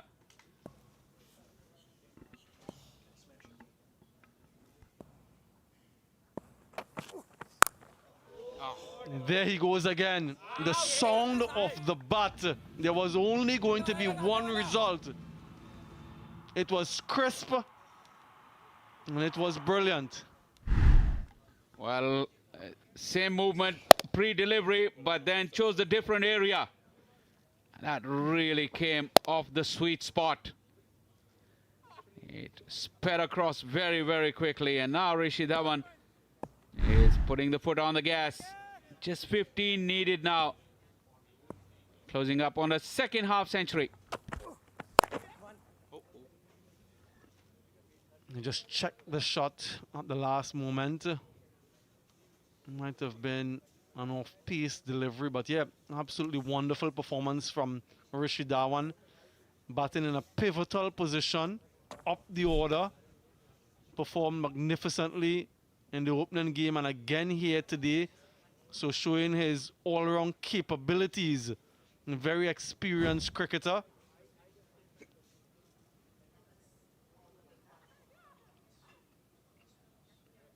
Can Soyal finish off the over with a wicket? Already conceded 15. Expensive yet again.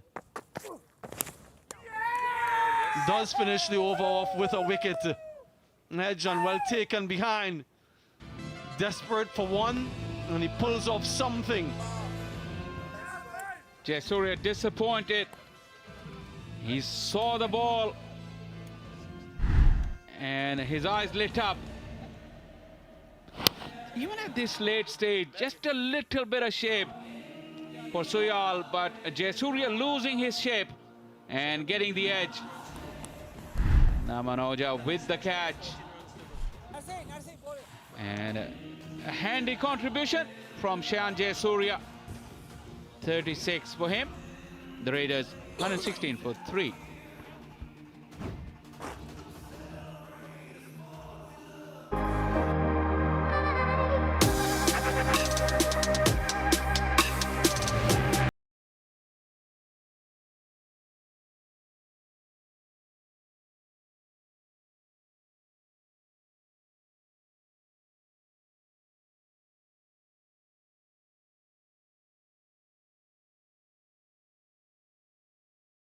With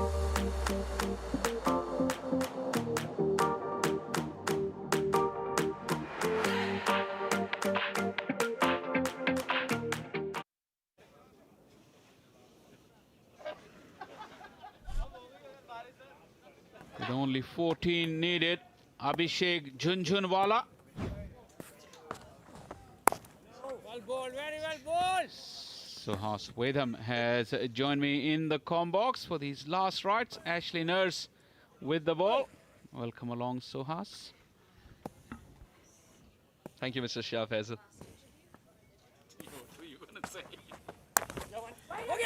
Very nicely played, but straight to the fielder. It's been that kind of a day as well. It's that kind of a format too. Sometimes it's from the middle of the bat, a good shot doesn't guarantee you runs, and outside edge runs for 4. We mentioned we got quite a few inside edges, few boundaries and couple of wickets.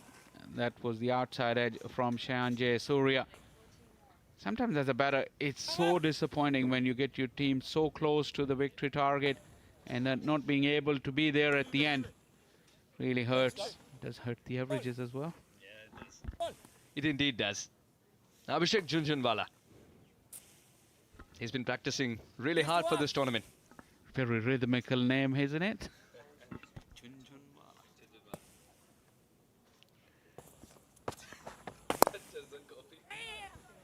20 days ago, he was on commentary with us. You ask him the microphone or the bat, he would always choose the bat. Rhythmical also with the mic as well. I've heard him and I've seen his work. He's just that kind of person, I guess.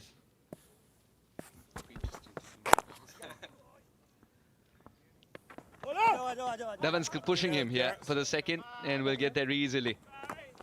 On the cusp of a very well-made half-century, Rishi Dhawan in anchoring a run chase. He made 52, if I'm not wrong, in the first game, and was instrumental with his skipper with that big partnership in that huge run chase as well.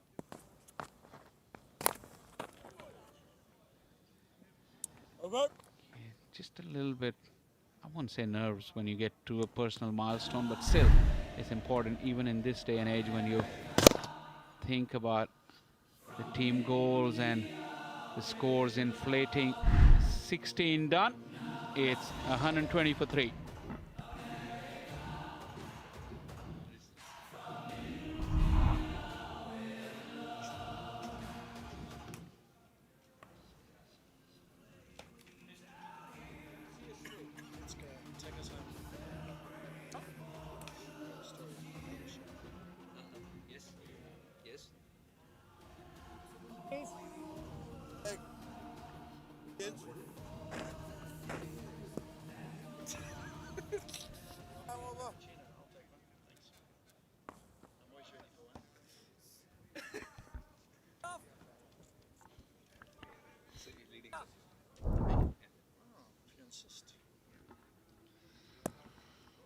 Jhunjhunwala fresh to the crease on strike. He's a good runner between wickets. He's still very, very fit these days. Oh, that's a beauty. He's guarded this through point and he trots through for a second. He's a competitive guy. I just spent some time with him last year at the Legends League. We played a game of not paddle. Pickleball. We played a bit of pickleball, and tell you what, he's one of the most competitive guys I've met. I've played the game before, but he was trying to tell me how to play the game, if you know what I mean. Yeah, and he didn't take the loss very well, you could say. That's a nice way of putting in the fact that you won at pickleball. Well done, John. On debut. Yeah, it was, it must have been about 45 degrees. I'm not joking. It was one of the hottest days of my life in India.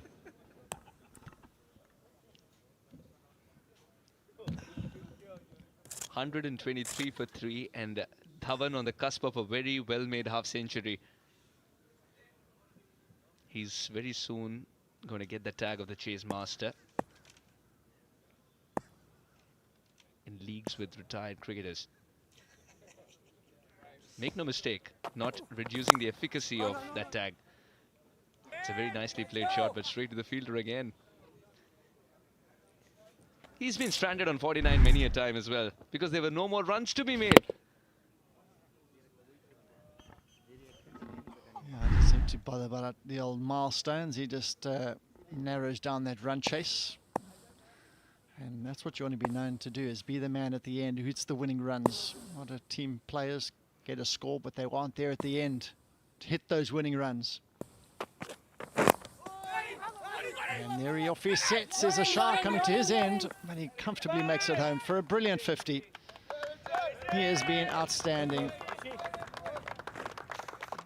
As you mentioned, 52 of 29 in the previous game, and once again 50 of 40, showing the maker's name, and the teammates in the dugouts are loving every minute of it. So composed, and looks like he's taking them home again. Very contrasting half century compared to the first one. It was a blitzkrieg a couple of days ago. Yeah. Now very measured. And Abhishek Jhunjhunwala quite content playing the second fiddle. He wants to be there till the end.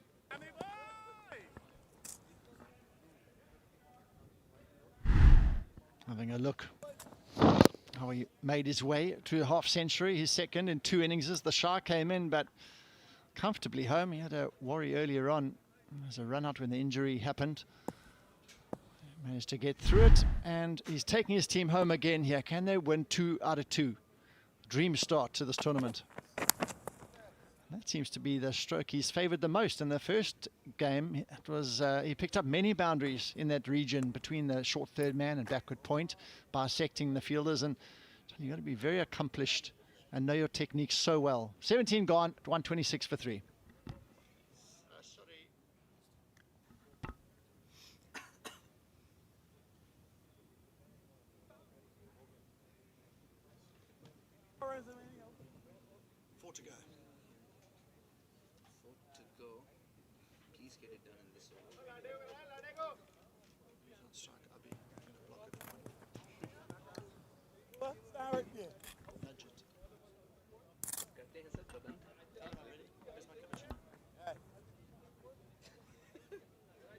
Sure, sir, sure.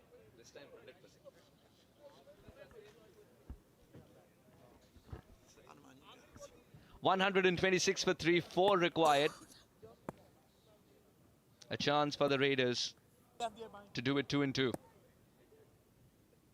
Just like Dhavan has in terms of his milestone.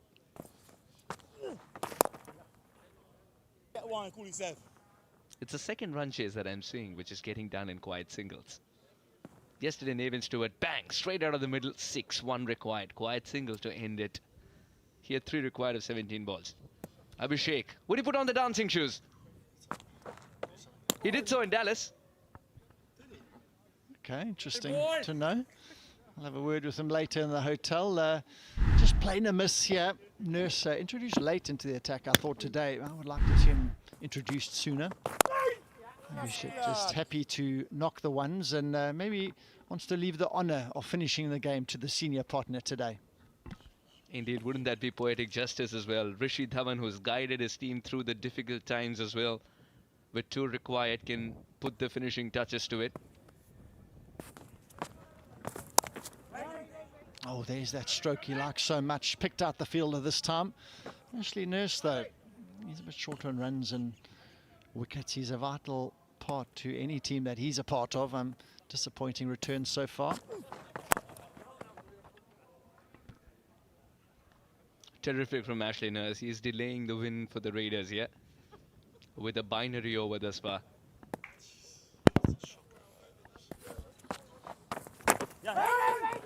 No, dot ball to finish. So, excellent over, just 2 from it. 128 for 3. This looks like SpongeBob. It's too hard. Yeah, SpongeBob SquarePants. It's like SpongeBob face down. What does this mate do? This mate had a funny name in that show. I'm trying to remember what it was. The starfish. Yeah, one of them had a funny name. I'm going to check GPT it. Bob. There's a pineapple head as well. We need to find out his names. Okay. It's key. Thanks, Sam. Next time's fine. Thanks. 2 overs to go. That's the equation. Just 2 needed. And they've taken it down with 2 overs to spare here. This is very, very comfortable for the side, who I told them as bowl first. They're happy to chase, of course. Oh, it's through the field. The field was up, and that is the winning boundary. Will it get to the boundary? No, but they'll come back for 2, and that will be the end of the game. A wonderful chase again by the Raiders. Junjunwala, the finishing touches to this game. Well done to the Raiders, and they've won again, this time by 7 wickets. Excellent win for the Chicago Raiders. A dominant win as well in this format. Winning by 7 wickets with a lot of balls to spare. Remember, the last 21 deliveries, they were nurdling the ball around, not a single boundary. And yet they were able to finish so quietly and easily. Tells you how well they've planned this run chase. Lost a couple of wickets, then made a good comeback. There was always Rishi Dhawan, who should be renamed Reassuring Dhawan. His mere presence meant he could steady the ship from one end and ensure there are no more hiccups. Excellent knock, 52 of 45 once again, because the team required it to be that way. Yeah, Naman Joja, he'll be disappointed. The skipper won the toss. That started off well, but that was about the last thing that went well for him today.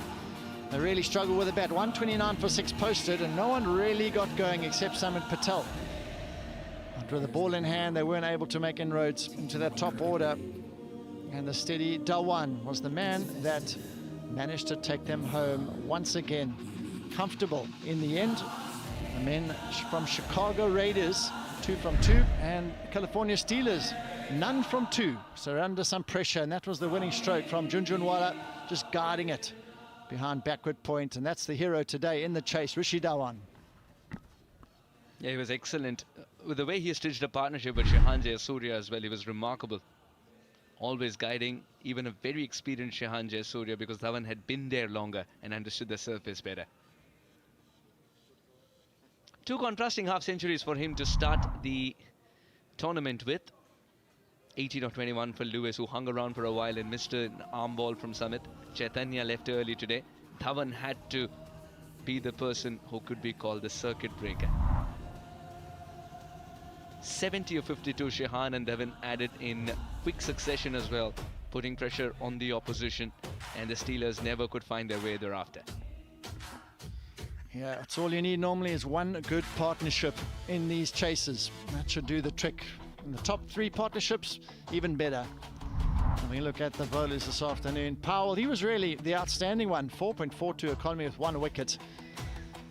And there hasn't been many other contributions. But now we're going to go downstairs to Manali with the losing captain. Thanks a lot, John. I do have the captain who's had a bit of tough time out in the middle. Namanoja of the Steelers, 2 games, 2 losses. Things looked very difficult for you guys today. Where do you think it went wrong today? I think we didn't bat it well, and the batter who was set didn't bat through the 20 overs, so it was really difficult for us to maintain the rhythm. Now, you won the toss. You chose to have a bat first. You still think that was the right decision today? Wicket was good. Nothing was in the wicket. We didn't got the rhythm right, and our batters tried it, but ball couldn't cross the fielder. Now, you talk about rhythm and momentum kind of goes hand in hand with that. How do you turn this momentum around for you? Because the next game's a must-win, and you also wait on some of the other results to see whether you move on in the competition. First, we have to bat well, and then we have to see that what goes on the table. So we have to pull our socks, and we need to win the next game. Well, listen, best of luck for the rest of the tournament, and enjoy the rest of your day. Thank you. Back to you guys upstairs. A disappointed captain, of course. Here's the match summary. You're tuning in. Steelers wanted to bat first. Samit was the top scorer, 36 of 29, and Promise contributing again with 2 wickets again, as he did in the first game. But the Raiders, in the run chase, look composed and really disposed of this total comfortably, with Dhawan with 52 of 45, and the Raiders winning by 7 wickets. Now having a look at the standings. Each side has played 2 games, and the Raiders, they're sitting atop the other 3 teams. Hurricanes got the 1 victory, Cavaliers as well with 1, and now the Steelers are looking down the barrel. The final is to be played on the 16th of November. Keep that in mind. Some of the highlights from the innings. Let's have a look. Chaitanya Bishnoi started off in a very wonderful manner. Cheeky as well when required, but that innings didn't last long. Lewis was teasing the keeper. He himself is one. This was a very good catch. Came rather quickly to him. And after Chaitanya Bishnoi's departure, Lewis had to continue. Did get a start today, 18 for him. And Dhavan continued his merry way, only finding gaps, no fielders. Just too good, and that was unfortunately the end. Simon Patel on target. And his left arm orthodox spinners. Then Shihan played some wonderful strokes. First the sweep, then the shot over long on, all in the same over. Also showed us he can hit it over extra cover as well. He was a real delight to watch. And Dhawan went on about his business and made it look very, very easy. Bit of fortune, of course, you'll take it in T20 cricket. Dhawan went about his merry way, hit it to all corners. Notched up another half century in the bargain. Shehan departed, but he had already done the damage. That partnership 70 or 52. And Abhishek Jhunjhunwala just had to guide it in the gap to seal the deal for the Raiders. Here we go, looking at the match summary again. Steelers didn't quite get enough runs. I suppose that's what the skipper spoke about. And that has cost him dearly. But what we're going to do now is go away for a short break, and we'll be back shortly for the post-match presentation.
Welcome back to the Broward County Stadium, and this is a little bit more like it. The sun is beaming down at us, and it is quite warm at the moment.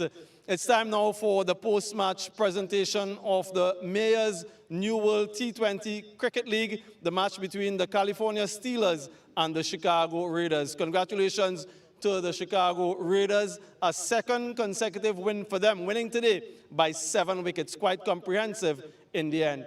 It's my absolute pleasure to introduce the presentation party.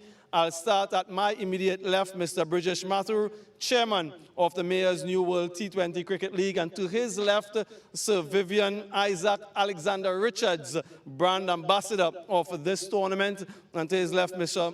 Munish Verma, Member of the Governing Council, and Mr. Pranit Mathur, Sports Enthusiast. We'll want to do a felicitation once again, as we've done previously, of Mr. Gautam Wadera, Member of the Governing Council, and that felicitation will be done by Mr. Brijesh Mathur, the Chairman of the League. Many congratulations to Mr. Gautam Wadera for his support and endorsement of the League. Congratulations once again. I would now like to invite Mr. Pranit Mathur to come forward to present the maximum dot balls winner and the trophy, and that award goes to Mr. Manpreet Goni, once again receiving this award for the second time in succession, 16 dot balls in his 4-over spell, 1 for 22. Congratulations, Manpreet. I now want to invite Mr. Munish Verma to present the maximum sixes award, and that trophy today goes to Shihan Jayasuriya, 2 sixes in his knock today.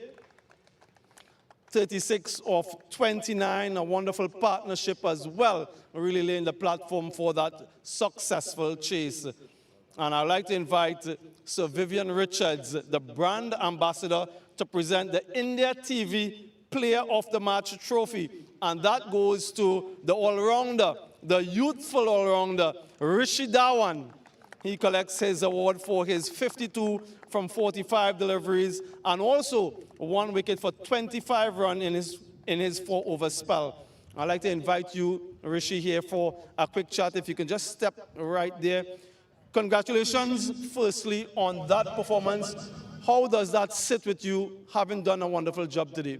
I think with the experience in our team, they are really reading the conditions really well and delivering it. So it's making easy for everyone. You know, team is stepping up really well. And first of all, we restricted them to a low total and chased it down easily. Second successive half century for you, batting in a pivotal number 3 position. Enjoying batting up the order? Yeah, obviously, I really enjoy batting. So it's getting good. So it's good for the team also and for me also.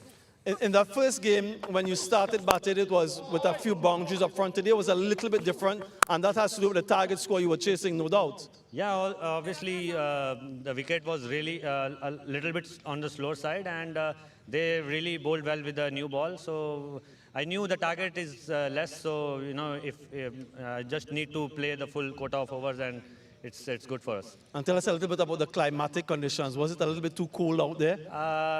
It is cold from previous day, but I'm used to it because I'm also from the mountain area back in India, so it's good.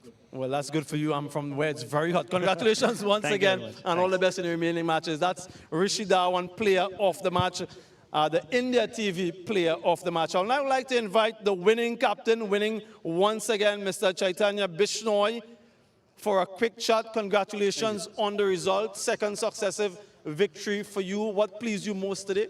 I think our bowling effort today was spectacular. I think considering we learned from mistakes from the first game. And I think we restricted them to a very low score. The wicket was pretty good. We thought he was going to slow down later on, but he was actually played pretty well throughout the year.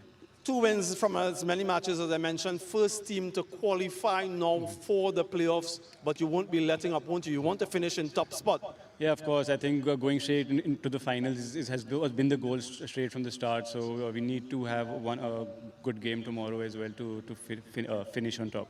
And what do you want to see in terms of improvement? Sometimes when you win, things go really well. You don't focus too much on what you want to see from an improvement standpoint. As captain, as you see things, where do you want to see that improvement? I think we've been ticking all the boxes so far, but I think maybe getting a few more runs in the power play, getting it toward the 60-run mark, maybe that's something we can do. And in terms of bowling, I think we've been doing, like today, we proved that we can, even though we had like Imran Khan who didn't bowl today, so we have enough options. So it's about utilizing those options, and it's always good having more options than less. So today I was able to go to entire innings without using two spinners that we had. So maybe tomorrow we might have to use those spinners. So hopefully we can continue that. And you chase twice, chase successfully. If you have to bat first, will there be a change in game plan? No, I don't think so. I think today we were prepared to bat first as well, and we thought the wicket was going to get slower in the second innings, but it actually played pretty well. So tomorrow, I think if we bat first, it's going to be the same. Look to score to the 160, 170 mark, and not look to go too hard. Maybe 200 is not something that's possible on the wicket. Well, congratulations on the result today. Congratulations on securing a playoff berth. Thank you so much. And that's the captain of the successful team, and that's all we have from the post-match presentation. What a wonderful day of cricket indeed. Now, Chicago Raiders cementing the top position for the moment. 2 wins in 2 games, and California Steelers need to pull their socks up.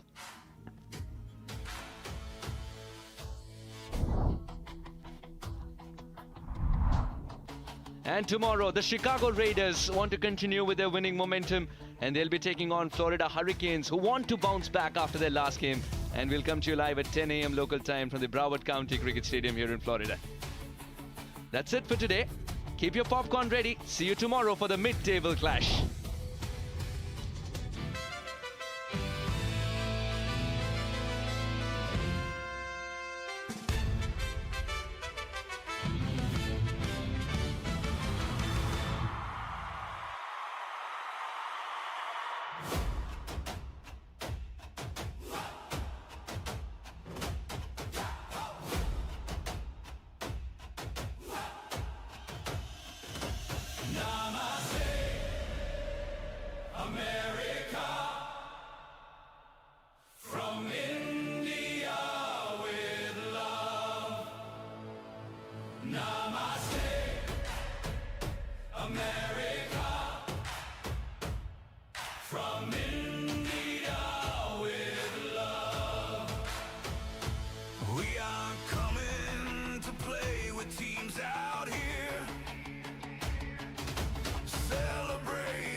Mm-hmm.